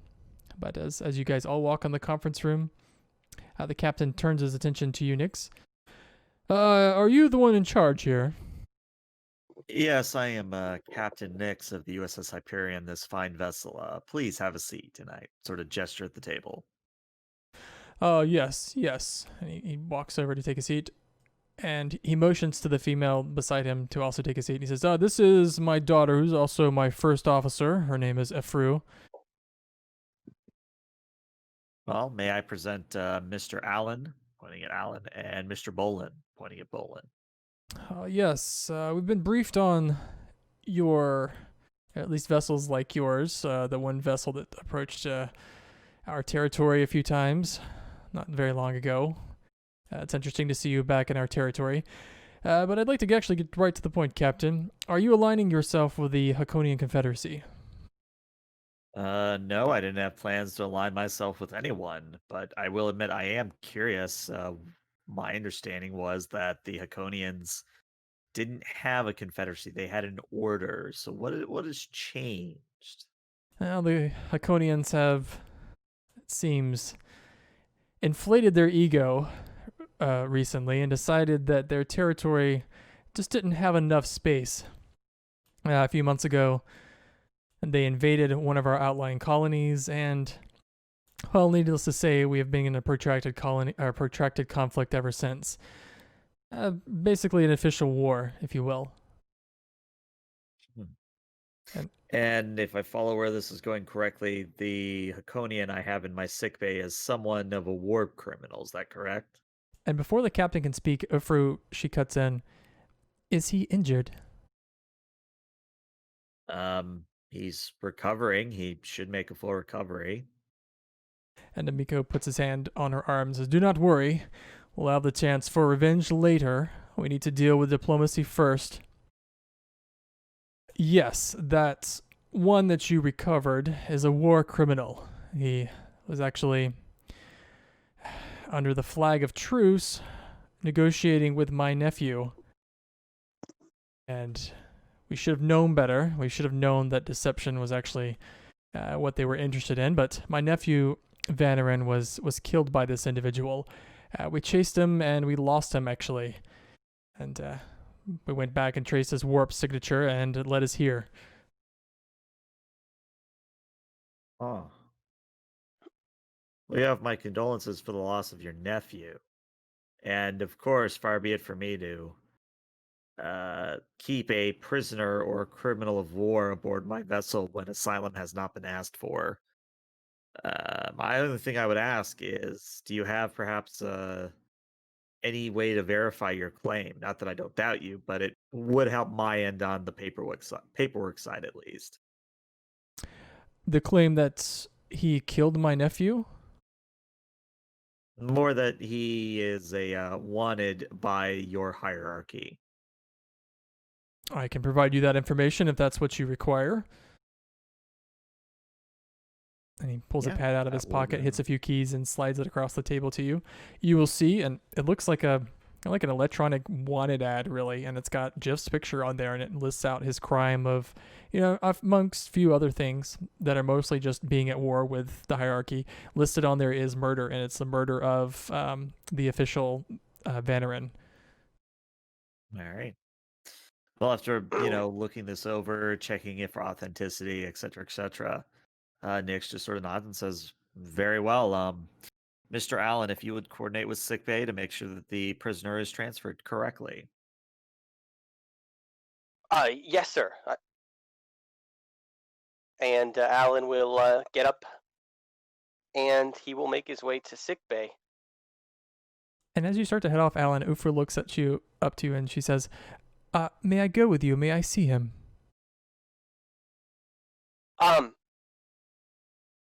Captain? Entirely up to you, Mr. Allen.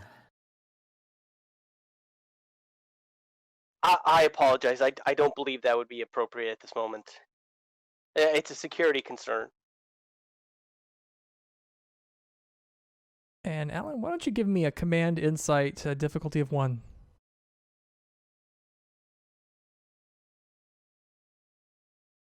Command insight. Okay. I can do that. You do have a focus.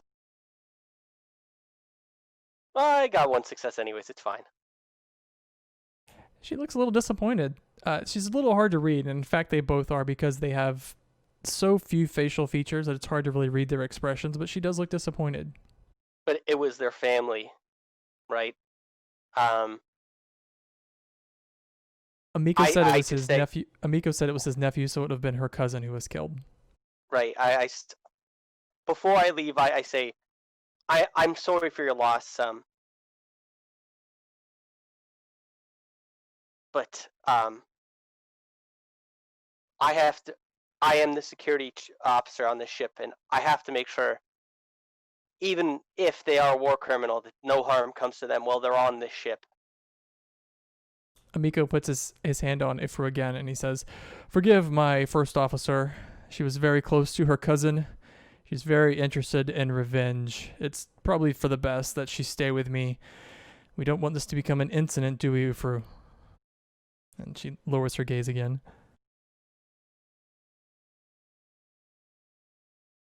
And with that, Alan will head towards the medical bay.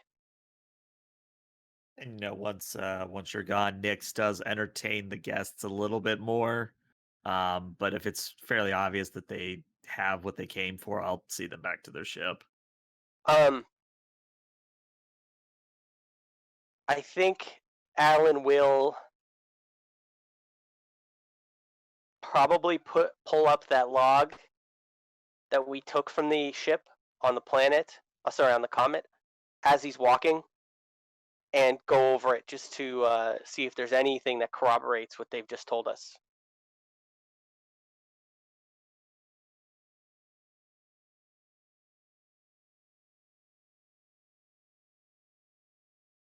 I'm actually going to move you to sickbay because I think that's where you were headed, Alan. But as you're looking through the log, what's very obvious is that pad that you guys retrieved also shows fleet movements of the hierarchy and the Hakonian forces back and forth. The log doesn't really say anything about him murdering anyone. The log really just records him going through space in this vessel and it being shot down by a hierarchy vessel. Or at least shot and then damaged and then it crashed on the comet. You don't see anything about him killing anyone.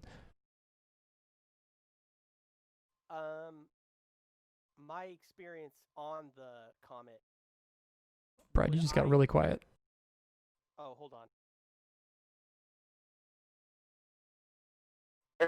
There we go. Okay. I think, do I think that if we return to the ship, we could get more information from that ship's computer, or was it too damaged and we got everything we could? I think you got everything off of the computer. Was there more that you were looking for? Just to see if it's just before handing him off to probably death, or a life in jail. I don't know their punishments for crimes, but I think Alan would be just slightly hesitant and would want to make sure that everything happened the way they said. And I think it's the case of it's probably not on the shuttle unless this murder or whatever they want to call it actually happened on the shuttle. The shuttle wouldn't have a record. Okay. When I come into the med bay, is Jiff awake? Yeah, he's awake. He's kind of sitting up. Zach is nearby, not trying to restrain him or anything, but just providing a presence. And you also notice several engineers taking apart the holographic emitters in the sick bay. I will move towards Jiff, and I think. What was his rank? Did he give us one? He called himself a sub-lieutenant. Okay, I will. Sub-lieutenant. He sits up and straightens his shirt again. Hello. Yes, I am Sub-Lieutenant Jeff. There are people here, and they are saying that you are a murderer and a war criminal. I think now would be a good time for you to tell us the truth, because right now we have no reason not to just turn you over to them. Well, aren't all actions in war a crime? What I was told was that you were operating under a flag of peace and attacked.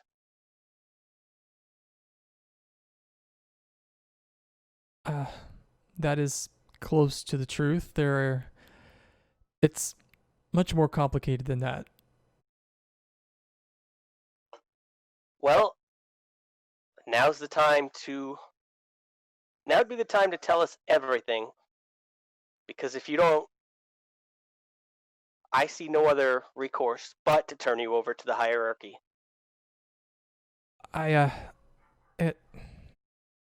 It was an unfortunate accident. An accident? Hard to destroy a ship with an accident. Alan, why don't you give me an insight security difficulty of 1? And you do have a focus in investigation. All right.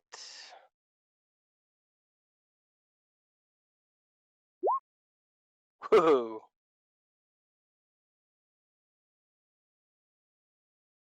And he looks at you and he says, "Why would I give you more information? You've already told me you're going to turn me over to the hierarchy."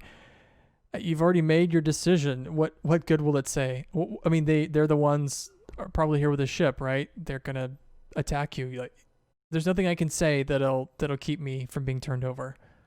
You've already made your choice. Maybe there's nothing you could say, but is there anything on your ship?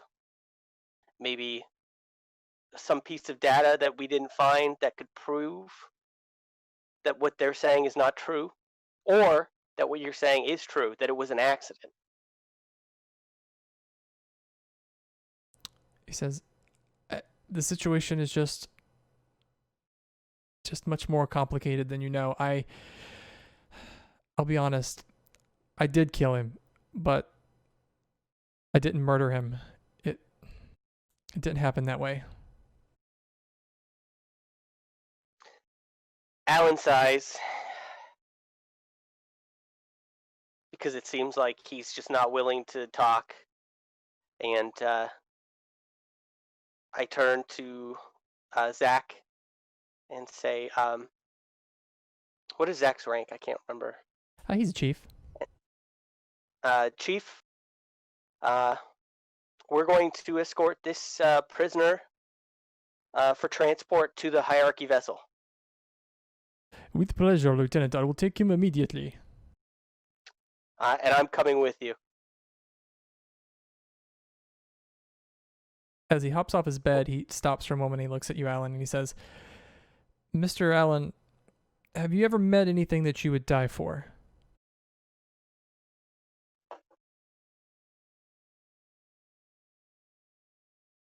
I would die for this crew. And he says, well, seems as though we understand each other. He says, show me where I need to go.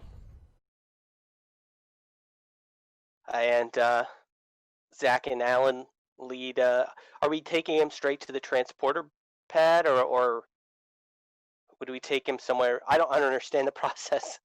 We have to I imagine it's one of those go? things where we meet like halfway, like my group meets up with your group, and then we make sure that they're not just gonna kill each other the moment we give them over, and then we go to a transporter room, or at least that's how I'm imagining it. Like, do we have to go to the brig and like process him out, like give him his box full of his personal? I mean, if he was in the brig at one point, I would say yes, but I don't think we ever got to the brig. All right, yeah, I will lead him. I will take the lead, and Zach will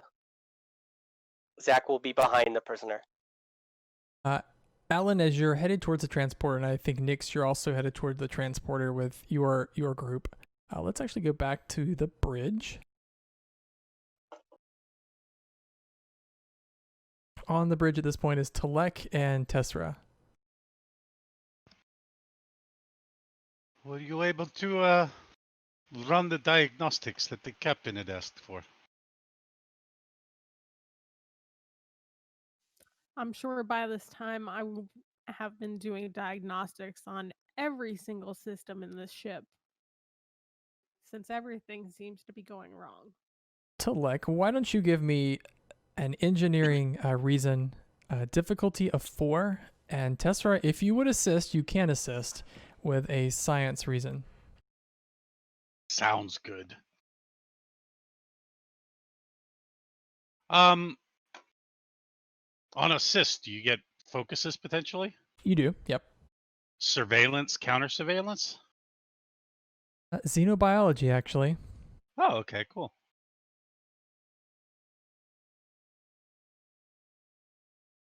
And you said reason science? Yeah, reason science, and then Awesome. reason engineering for you, Talek. And Talek, you do have a focus.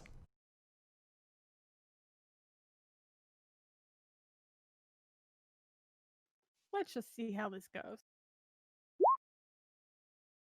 Oh! Crushed it, wow. Okay, so 2 momentum. That's a lot of successes. Talek, I mean, that's the beginning of a beautiful cooperative effort here. It's beautiful. so the two of you working together, Talek, as you start analyzing systems, Tessera, you're looking on your display and reading out the data. Tessera, you notice it first. There's a bit of a blip in the EPS power systems. And Telek, you immediately realize that that is not the way that it should be. Something is putting more power on your systems than it should. And you detect an anomaly, you pass it over to Tessera, and Tessera, you immediately recognize a subatomic bacteria that traveled up to the transporter beam when you all transported off of the comet, and it's wormed its way into the power systems of your ship. And that's what's causing all the problems. Is there a way to isolate it? You can. It's going to be a lot of manual work going through and shutting off parts of the APS power grid and then purging it.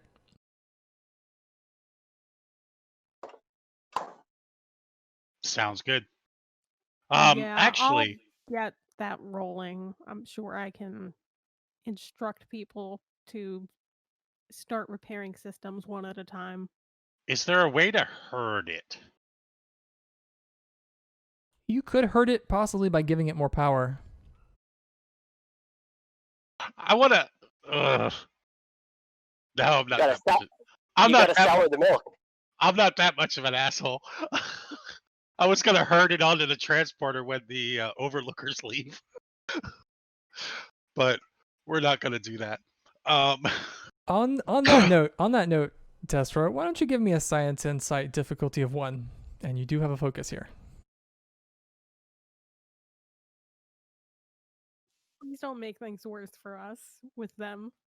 Well, I think what's going to happen is, at least my guess is, he's going to find out that they, if we were to transport, it would go to their ship. So Very close, but this is a subatomic bacteria that travels across things like transporter beams, sensor beams, communications.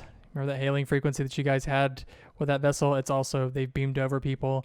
You guys have passed signals back and forth. It's very likely that their vessel is also infected.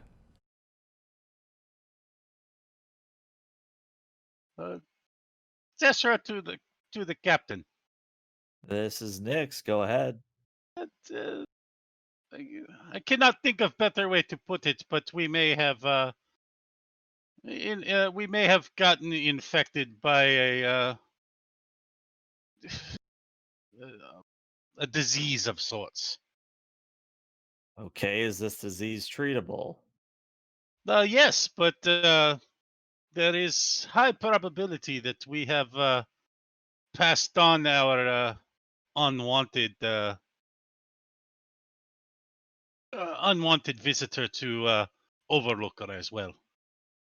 All right, we'll send the relevant data down to transporter room 2, and I will pass it along. Yes.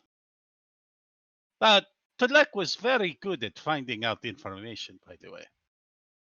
Noted. Nyx out. You would have gotten to the transporter room first, Nyx, and I think Amiko would have probably heard this exchange with the bridge. And he says to you, Captain, if you infected my ship with something, I need to get back immediately. Well, I don't think it was necessarily me that did it, but I understand your concern. Send the prisoner when you have him available. I'm quite disappointed by this exchange. I trust that we'll have no other problems. I don't foresee any. I mean, it's been fairly pleasant so far, besides this whole unpleasantness with the bacteria. And the transporter chief looks to you, Nyx, as sort of looking for your approval to flip the switches and beam them off. Yeah, I give him a nod. The transporter chief pushes up the controls. The transporter room lights flicker just a moment and then engage. And it takes a good 5 or 6 seconds longer than normal, Nyx, but they do dematerialize. Transporter chief confirmed they made it back safely to their ship. And the chief frantically looks at his controls. Yes, Captain, they did, but I had to really, really boost the power. Define really, really boost. I almost lost their signal, Captain, so I gave it everything we could. Strange anomaly, though, across the transporter beam. Go on. I don't know. I'll direct this up to the commander. This is not something I've seen before, but I think they're fine. It just something passed along the transporter beam to that ship as well. Show me what you mean. Of course, Captain. And he pulls up his like a 3D display on the screen behind him, and you see. I think since you've already been tipped off about what came up to the ship, it looks like that subatomic bacteria did pass again over the transporter beam. So if you guys didn't infect them with the communication before, you definitely infected them when you transported them back to the ship. Yup.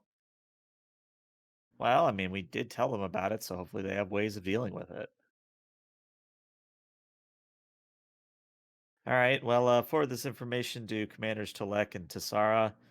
Guess I'm headed back up to the bridge.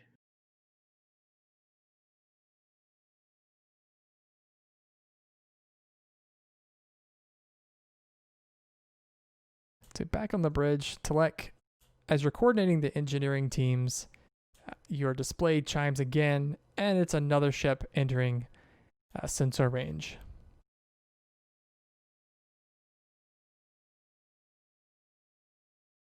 You're trying to get a reading on what the type of ship is. This is something that should be trivial for the Hyperion, but the Hyperion sensors keep going in and out.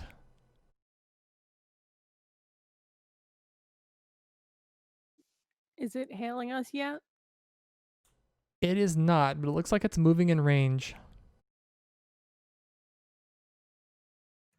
Okay, I want to see if perhaps the captain can come back first since she's already been dealing with the other ship. So I'll wait for them to hail first. I think you arrive in the bridge, Nyx, just in time to see what you remember from intelligence reports is a Haconian vessel, and it pulls alongside the Hyperion across from the hierarchy vessel. Well, this is something. Are they hailing us? Not yet, they just arrived. Let's wait and see if they do open a hailing frequency. Tesser, it's that moment that you see on the sensors of the Hyperion that not only is the Haconian ship, its shields are up, weapons are armed, it's locked onto you, and it's also locked onto the hierarchy vessel. But you guys are getting a hail.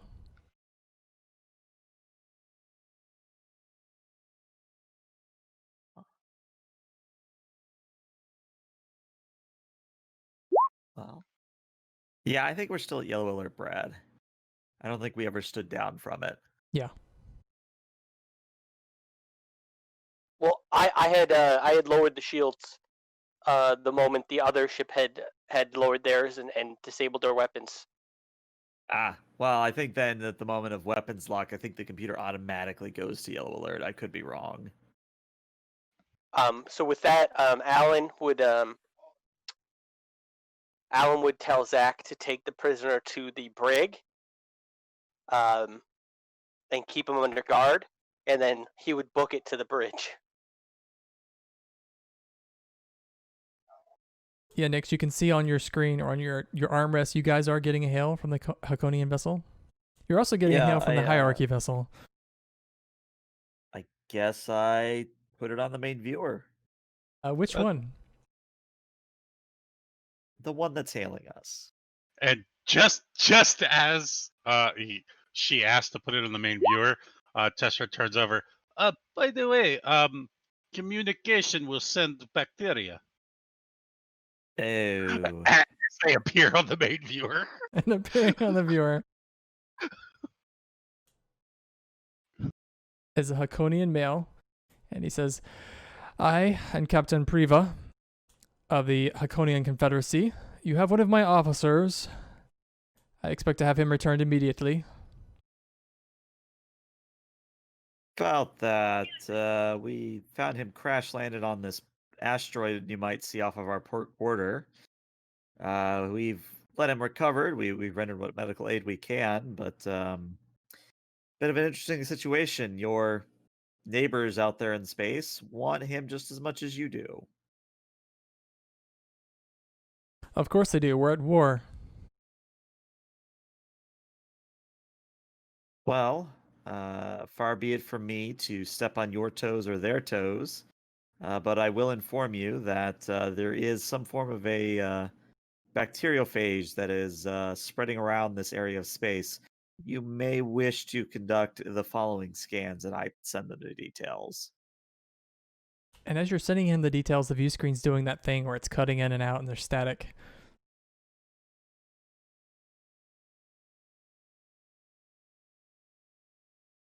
Has there been any impact on the shields? Yeah, the shields keep raising and lowering.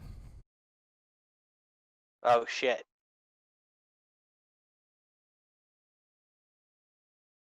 I tell the captain that, Captain, whatever this is, it's affecting primary systems now. Well, then we need to handle this before we go any further. Consider this a top priority once we're done with this call with Priva. Priva, did you receive the information correctly? I believe so. What is your relationship with the hierarchy? We have none. We are a neutral party in this affair. I see, but you are conspiring with them and sending something onto my ship to sabotage it. It makes it awfully clear, Captain, that you might have picked sides already. Rest assured, we didn't send anything anywhere deliberately. It's affected them just as much as it is affecting both of us. Why shouldn't I just destroy both of your vessels and be free of both of you? Other than the fact it would be an unwarranted act of violence.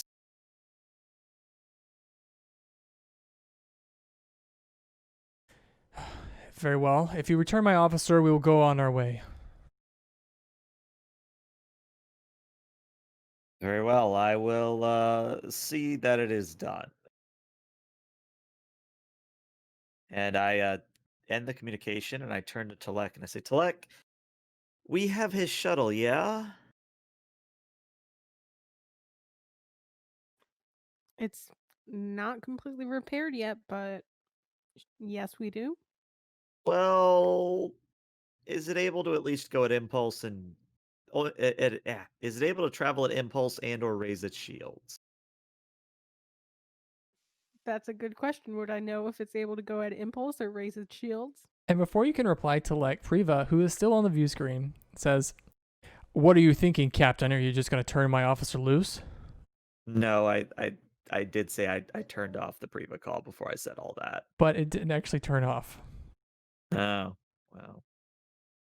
well. Of course it didn't.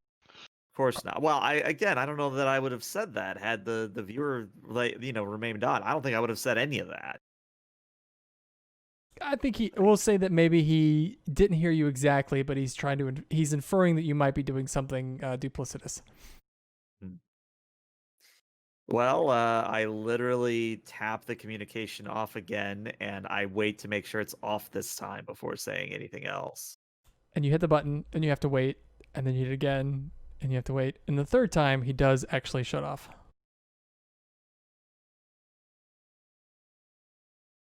And then, I say to Telek, well, they're not going to be happy about it, but put them in the shuttle and send them loose. We have bigger problems to deal with on our ship right now.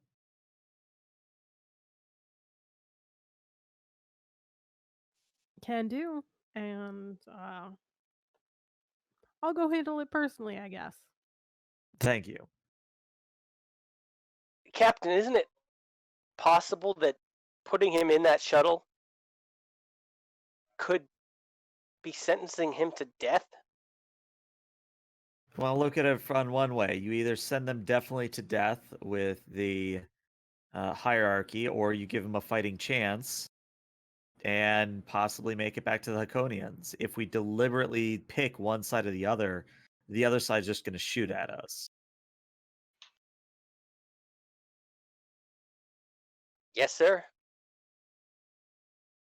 Really, as unfortunate as this turn of events is, this is the only way we can remain neutral to both parties.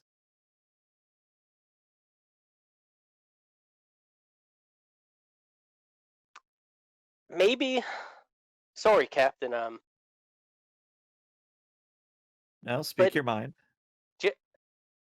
Just said he did it. He killed he did kill the hierarchy's officer, but he said it was some sort of accident. Maybe it's Well, possible that whatever was affecting us was affecting him at that time. well, if that's the case, you have probably about a little less than an hour to figure out what that means before we have to do a complete shutdown of all main systems. So I would encourage you to get working on that immediately. Do we have the ship? Do we have that shuttle on our ship? I don't think you guys have pulled it up yet. I'm just not sure where I would learn that information, since I wasn't able to get it out of Jiff himself. Oh, I mean, you could present him with the fact that his people are here now, and you could maybe use that to your advantage in asking him questions.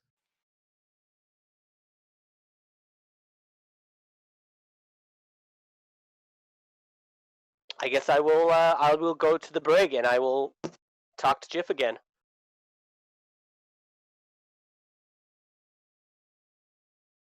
All right, and Telek, where were you headed?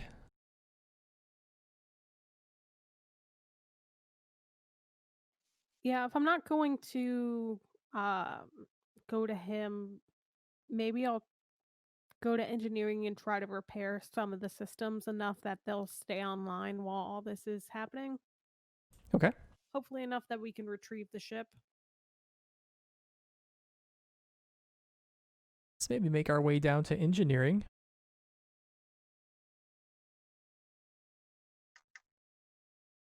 Telek, as you enter engineering, it's kind of a mess. So the engineers are racing back and forth. Obviously, they've had lots of calls throughout the ship of problems.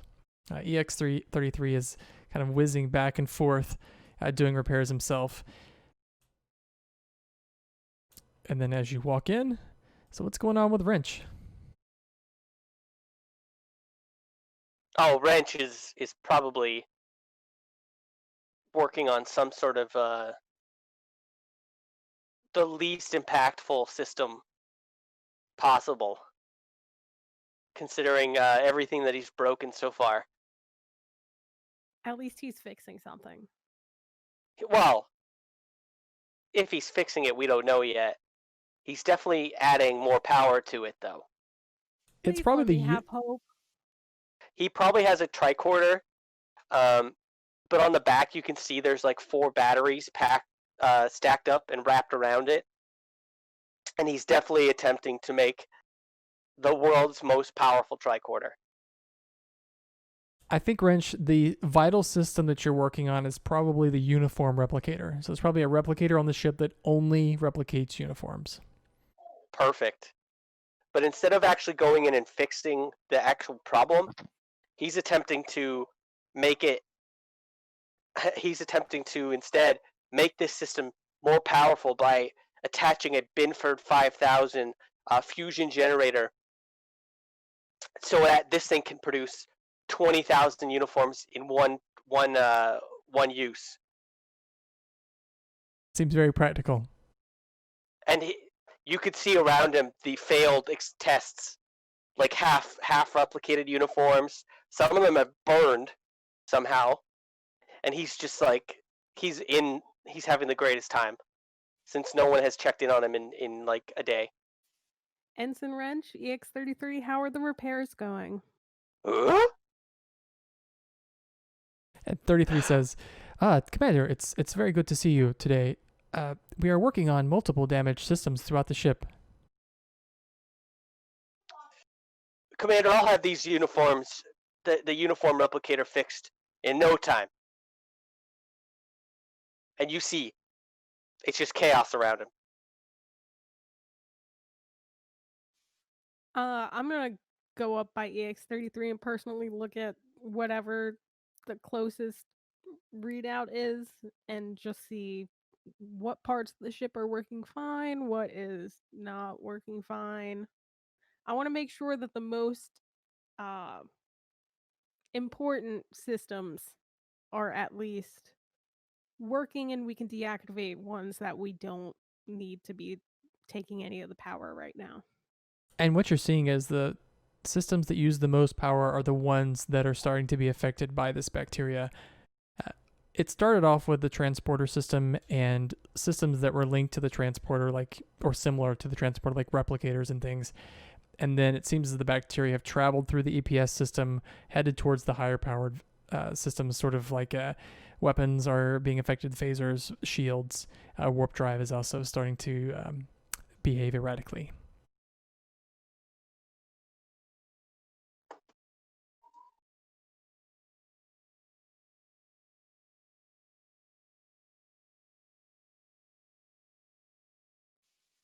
I want to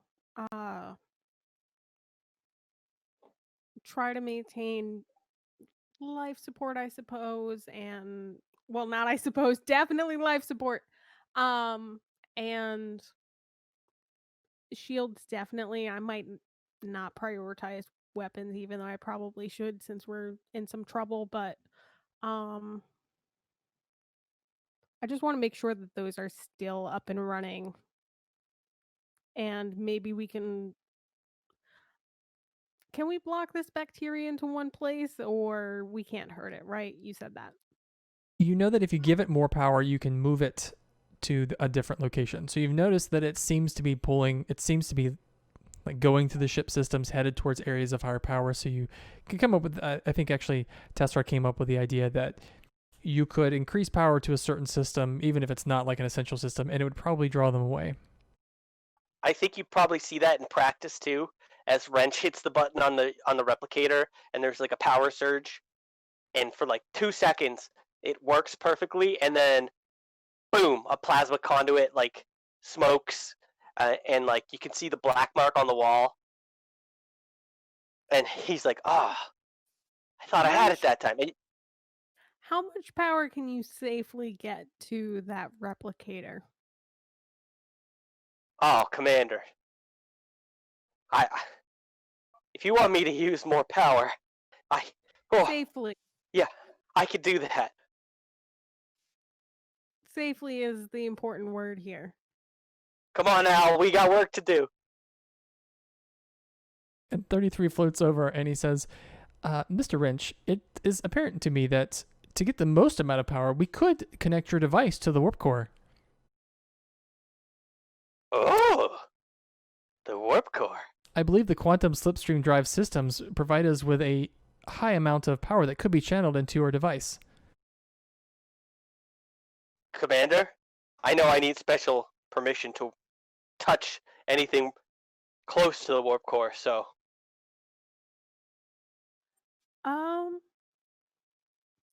I'll say you can work with EX33, but EX33 will be in charge for this task. And Alan Wrench looks at EX33 and kind of gives him like, yeah, in charge.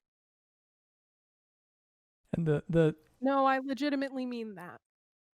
Oh, you mean like an order? Oh, yes, sir.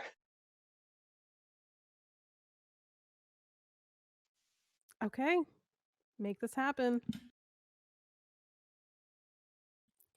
And I'm gonna just keep an eye on the other systems, have an active scan going while they're trying this crazy thing, and also make sure the warp core doesn't melt down.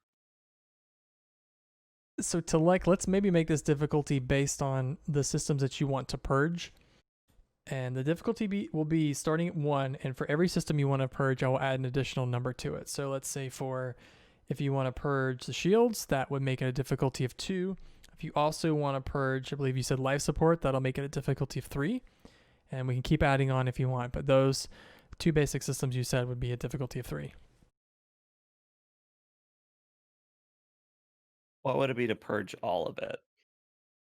I'd say a difficulty of 5. And Talek, since you've used your determination, you can have mine. And then I guess I'll roll for veteran. Alright, I do not get it back. Hey, you've got a point of determination again. So you've got that going for you. However, Do we want to go for all systems? Oh yeah, definitely go for all of them. Let's pull Nyx though, so that we can roleplay Nyx's determination. So Nyx, I imagine you call down to engineering. Yeah, basically asking for a status report. So There is a next way to that I can handle this either quickly or not as quickly, but I think you may. It's certainly risky, I will say. well, I'd much rather have a functioning ship than one falling apart around me, Commander. See that it's done as quickly as possible. I'll get right on it. Okay, everybody, help me do the math because math is hard for me. I'm not a math person. Now, if Wrench is supporting, Wrench can't use a determination, right? Correct. Okay. I'll let you do this, Wrench. You can decide. You can either give Telek an advantage, which would lower the difficulty by 1, or you can roll an assist. Oh. Mathematically, the assist is better. He doesn't have a. I don't think any of his focuses apply here. I don't know. I think there might be merit in creating an advantage, because that would lower it to a difficulty of 4, and that would only cost 2 momentum. Oh and yeah, that's what I then- meant. Yeah, and then Telek can do a momentum and a threat for 3 dice. Can the advantage be that Alan Wrench already has the Binford 5000 portable fusion generator in the engineering section? Yeah, I like that. Let's do it. Of course it's there. You see, Al, the Binford 5000 is not only the most powerful, but the most efficient fusion generator that you can buy on the market today. And EX33 replicates that sound. Ooh? Please You're help getting it, me. Al. You're getting it. Teaching him things. No. Okay, so I'm going to spend my determination with action first, protocol later, because this is not in protocol whatsoever. This is the opposite of Oh, protocol. the Binford. The Binford is not Starfleet tech at all. And then I will buy those extra die. Well, 2 more, right? If you buy 1 die, it's momentum and a threat. If you buy 2 additional die total, it's 1 momentum, 4 I'll threat. do 1 then. And you're doing a control engineering Telek. Is Wrench still supporting? His Assisting? advantage is that support. So nothing Okay. to roll for you.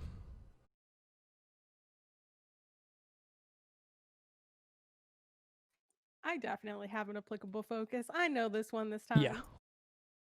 And before complications. All right, hey, 5 successes. 5 successes. Yep, so you get 1 momentum back. So you manage to isolate all of the bacteria by doing sort of like a caterpillar power transfer thing into the replicator system that Wrench had been working on.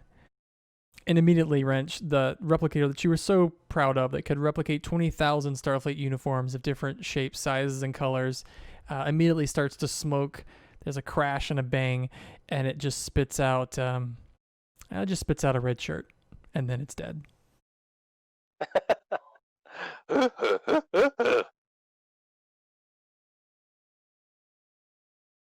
I think just after everything stabilizes, Wrench goes over to the Binford 5000 and yes, I told you, no one makes them like Binford, and he slaps the top of it, and the unit just completely dies, having done its job, being pushed to the absolute limits.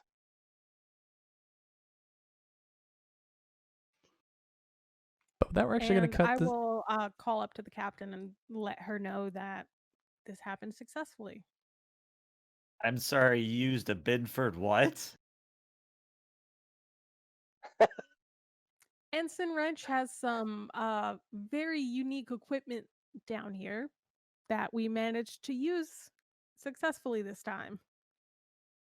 Well, tell Mr. Wrench I want a word with him in my office at some point, but well done. Do you think you could replicate this procedure for the other vessels? I'm sure we can manage something. Excellent. Well, if it helps getting things moving, tell Wrench that he can make more of these Binfords. You hear him sobbing quietly in the background as his Binford 5000 has died. I'm sure we can jury rig another one together, Ensign. I think Telek would recognize that this is probably not actually a very good piece of equipment, and one that could easily be made with Starfleet tech. Yeah, I definitely don't want another one, but we will make another one for this purpose and then never make them again. Oh, I didn't even pay for the warranty. Oh. 33 says, Commander, I believe we have found the perfect use of the ensign's skills.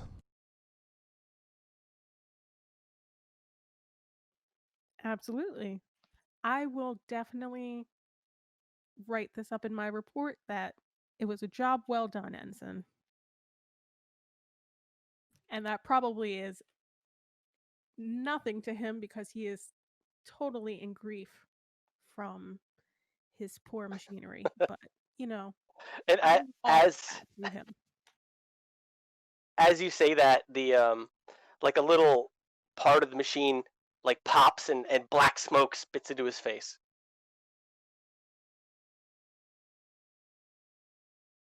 And we move on to the next scene. We're actually... Oh, that's the wrong scene. Bear with me. In the turbolift with Mr. Allen. Allen, you're headed towards the brig when the intruder alert alarm sounds.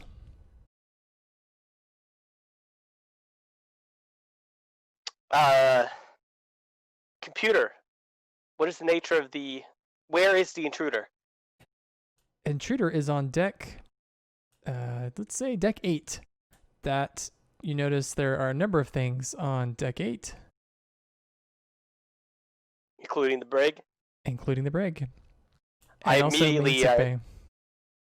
I immediately alert first Zach because he was with the prisoner, and then all security teams alert intruder on deck 8, and then I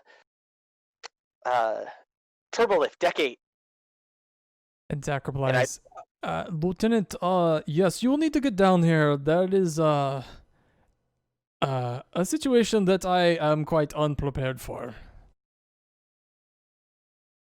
I'm on my way. I'm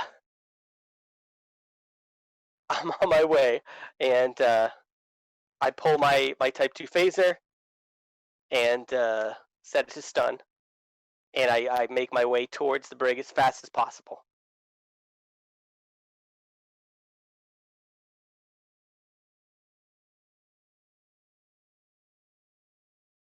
Turning the corner, standing on the outside of the brig is Zach, and he has a phaser, but he doesn't have it drawn, and he's just kind of stamping at the door. The door's still closed, and he's outside the brig.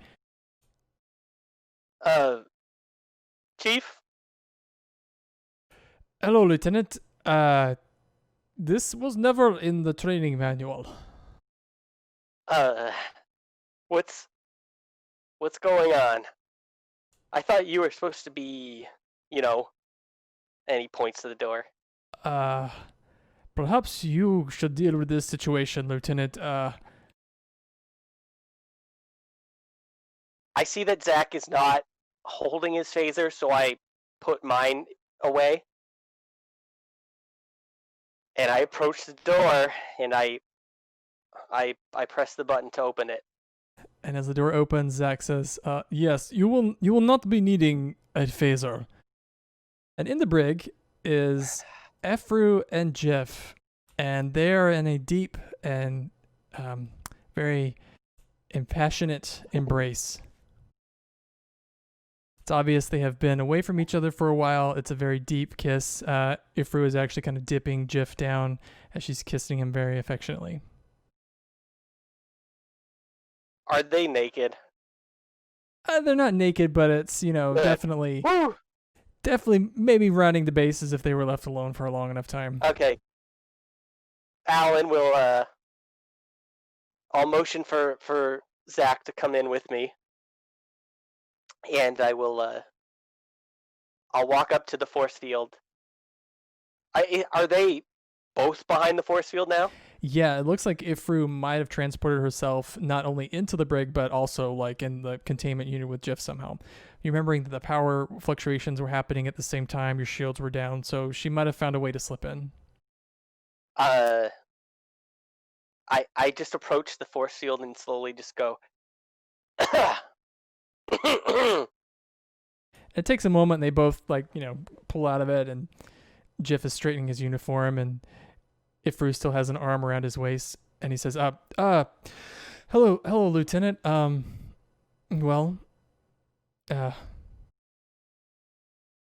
So yeah.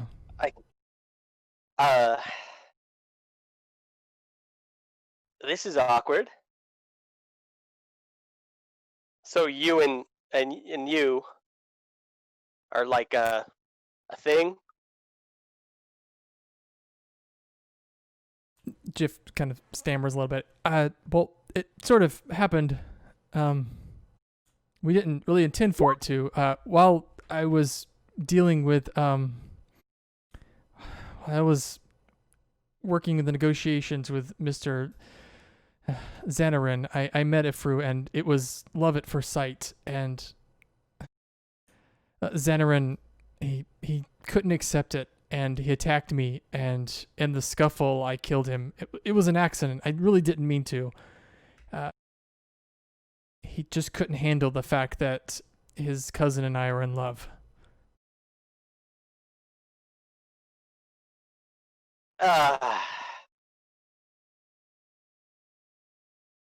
Zach, this is above my pay grade. That's what I was saying. I think we gotta contact the captain. And I hit the comm badge and say, Captain?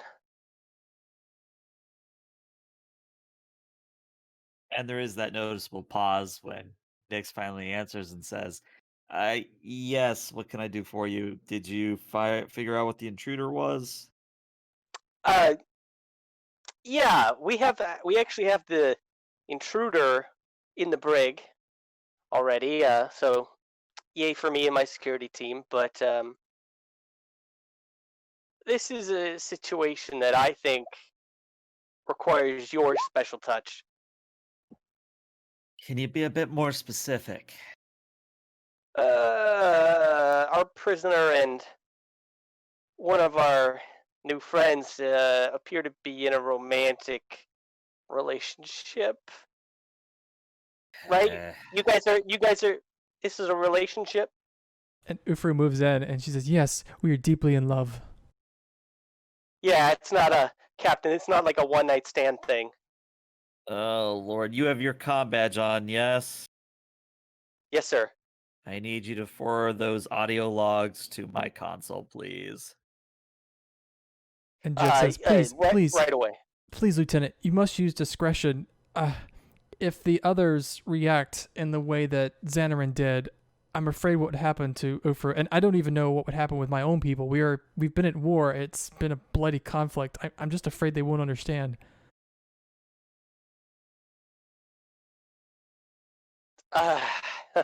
The captain's gonna. I think. Don't worry, our captain usually does the right thing here. So, I didn't expect this. Usually, an intruder alert involves batleths and blood. Was not expecting this. And I forward all the information to the captain, and I then politely ask that they separate, just temporarily. Ifru at this point she's rubbing her hand through Jiff's hair, And he pulls her hand aside and he's holding both of her hands in his hands and he says, "My beloved, while we'll only be separate for just a moment, not even the stars can keep us apart." I'm taking a threat for the gag factor. I'm pouring it on as thick as I possibly can here.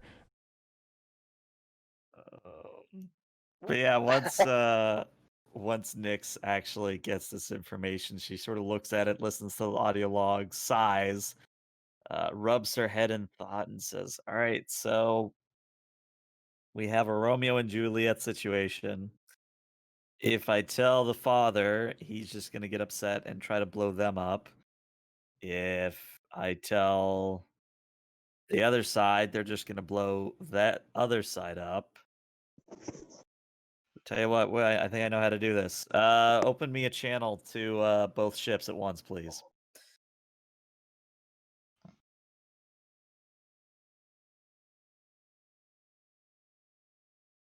See, someone on the bridge does that, and appearing on the view screen are both Captain Amico and Captain Priva.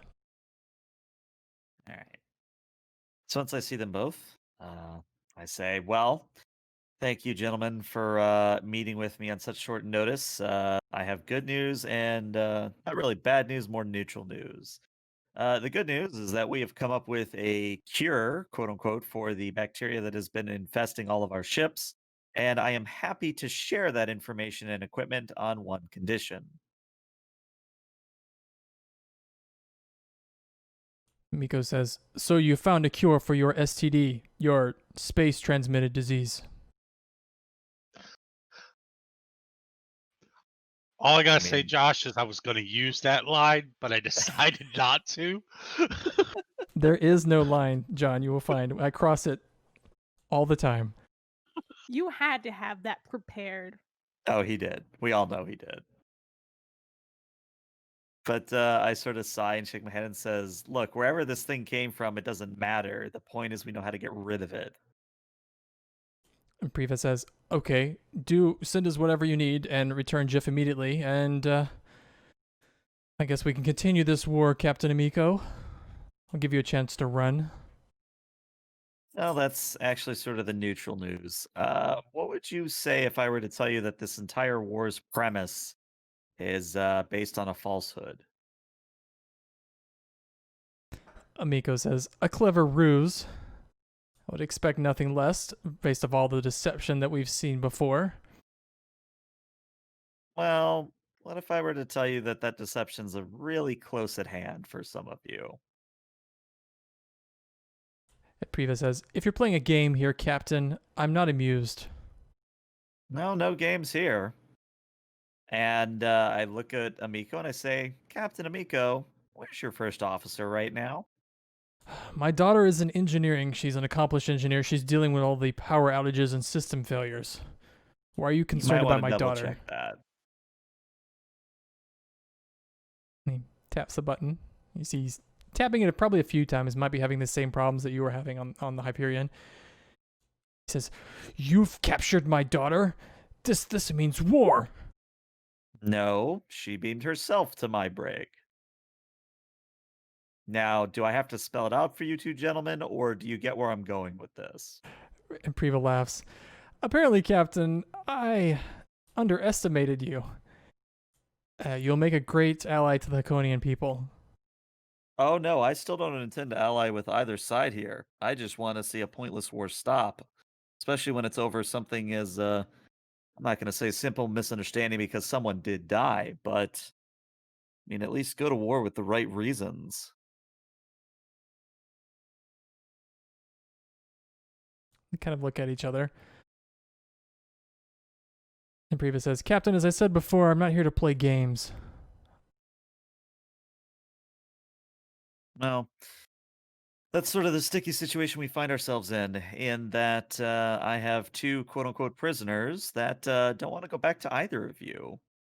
And with that, you get a an alert from the brig again. Captain, they're making out again.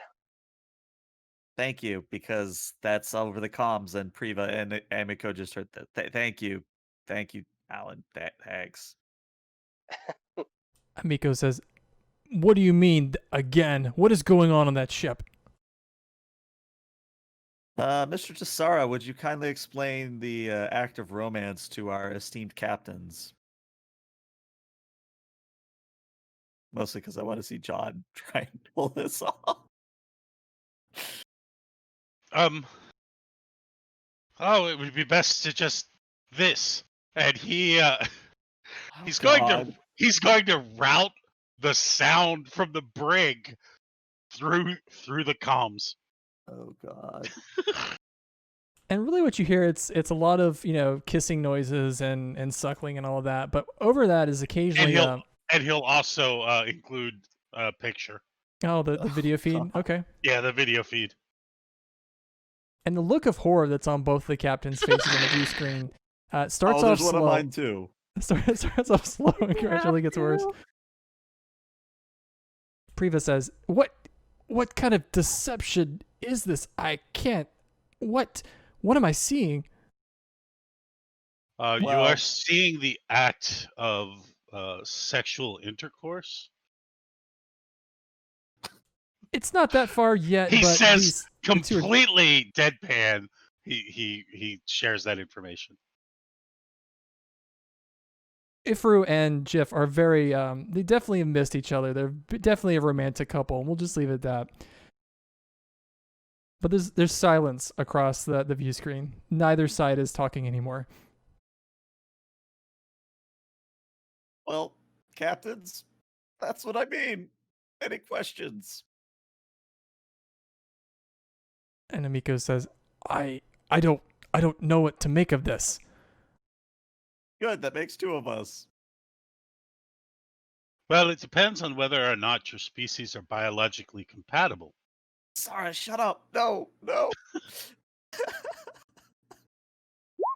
I don't actually say that in character, but I do maybe like wave you off like, eh.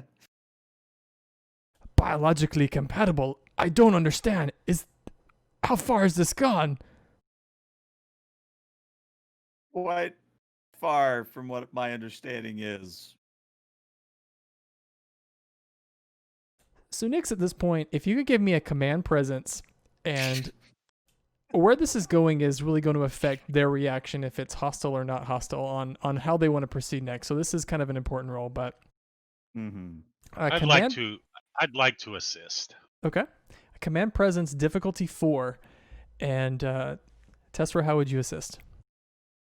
He is going to assist with counseling and arbitration focus. So he is going to try to point out the good parts of this this particular coupling. That sounds good. And I'd say and with that, there's an extra with duty and discipline. You get the extra momentum. Oh, well, with the extra momentum, that means I can spend it plus the 2 momentum we have already and roll 4 dice. Tessera, I think your assist could be a medicine insight, perhaps? That sounds great.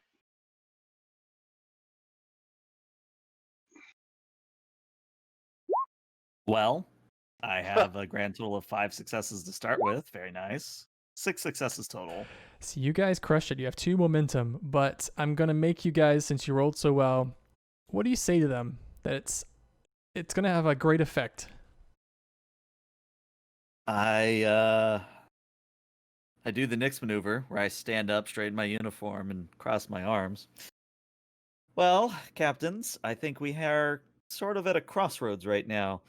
We can continue to fight a needless war, or we can perhaps look and be better people for it. I mean, it seems that our youth, or rather your youth, is ready to move past the problems that your 2 species are facing.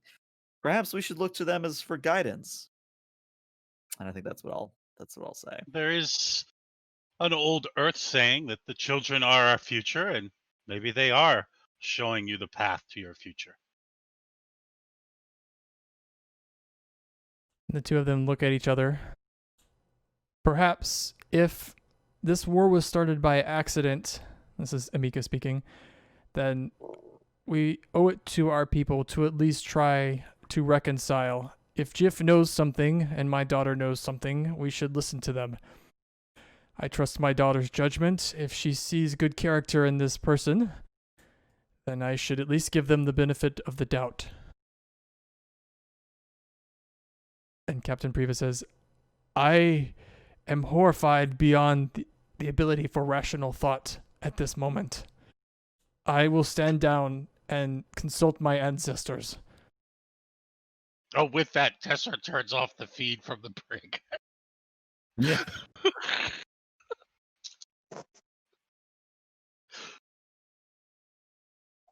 Well, captains, let me know who to. I mean, if you want to come aboard and talk to them, you're more than welcome. But yeah, that's the thing. And for our final scene of the game, we jump to the mess hall, and there's kind of a party in the mess hall. It's featuring Ufru and Jeff, who still are attached at the hip, very lovingly, and the rest of the senior staff and the two captains. Hooray! Priva approaches you, Mr. Tessera, and he says, I would appreciate if you found that computer video feed on your system and deleted it forever. Oh, that is not a problem. I was afraid you were going to ask me for something different. No. Priva doesn't take me as the sort to ask for a recording commander, and I give him a good-natured rib. No, it's mostly for me to head off the nightmares that will be with me for years to come. He nods. It appears as Amiko has kind of bought into this whole relationship. He's just standing there smiling at his daughter and Jeff. And Ufra's den, she's doing sort of what she was doing before. She's dipping Jeff, kissing him deeply, and massaging his hair.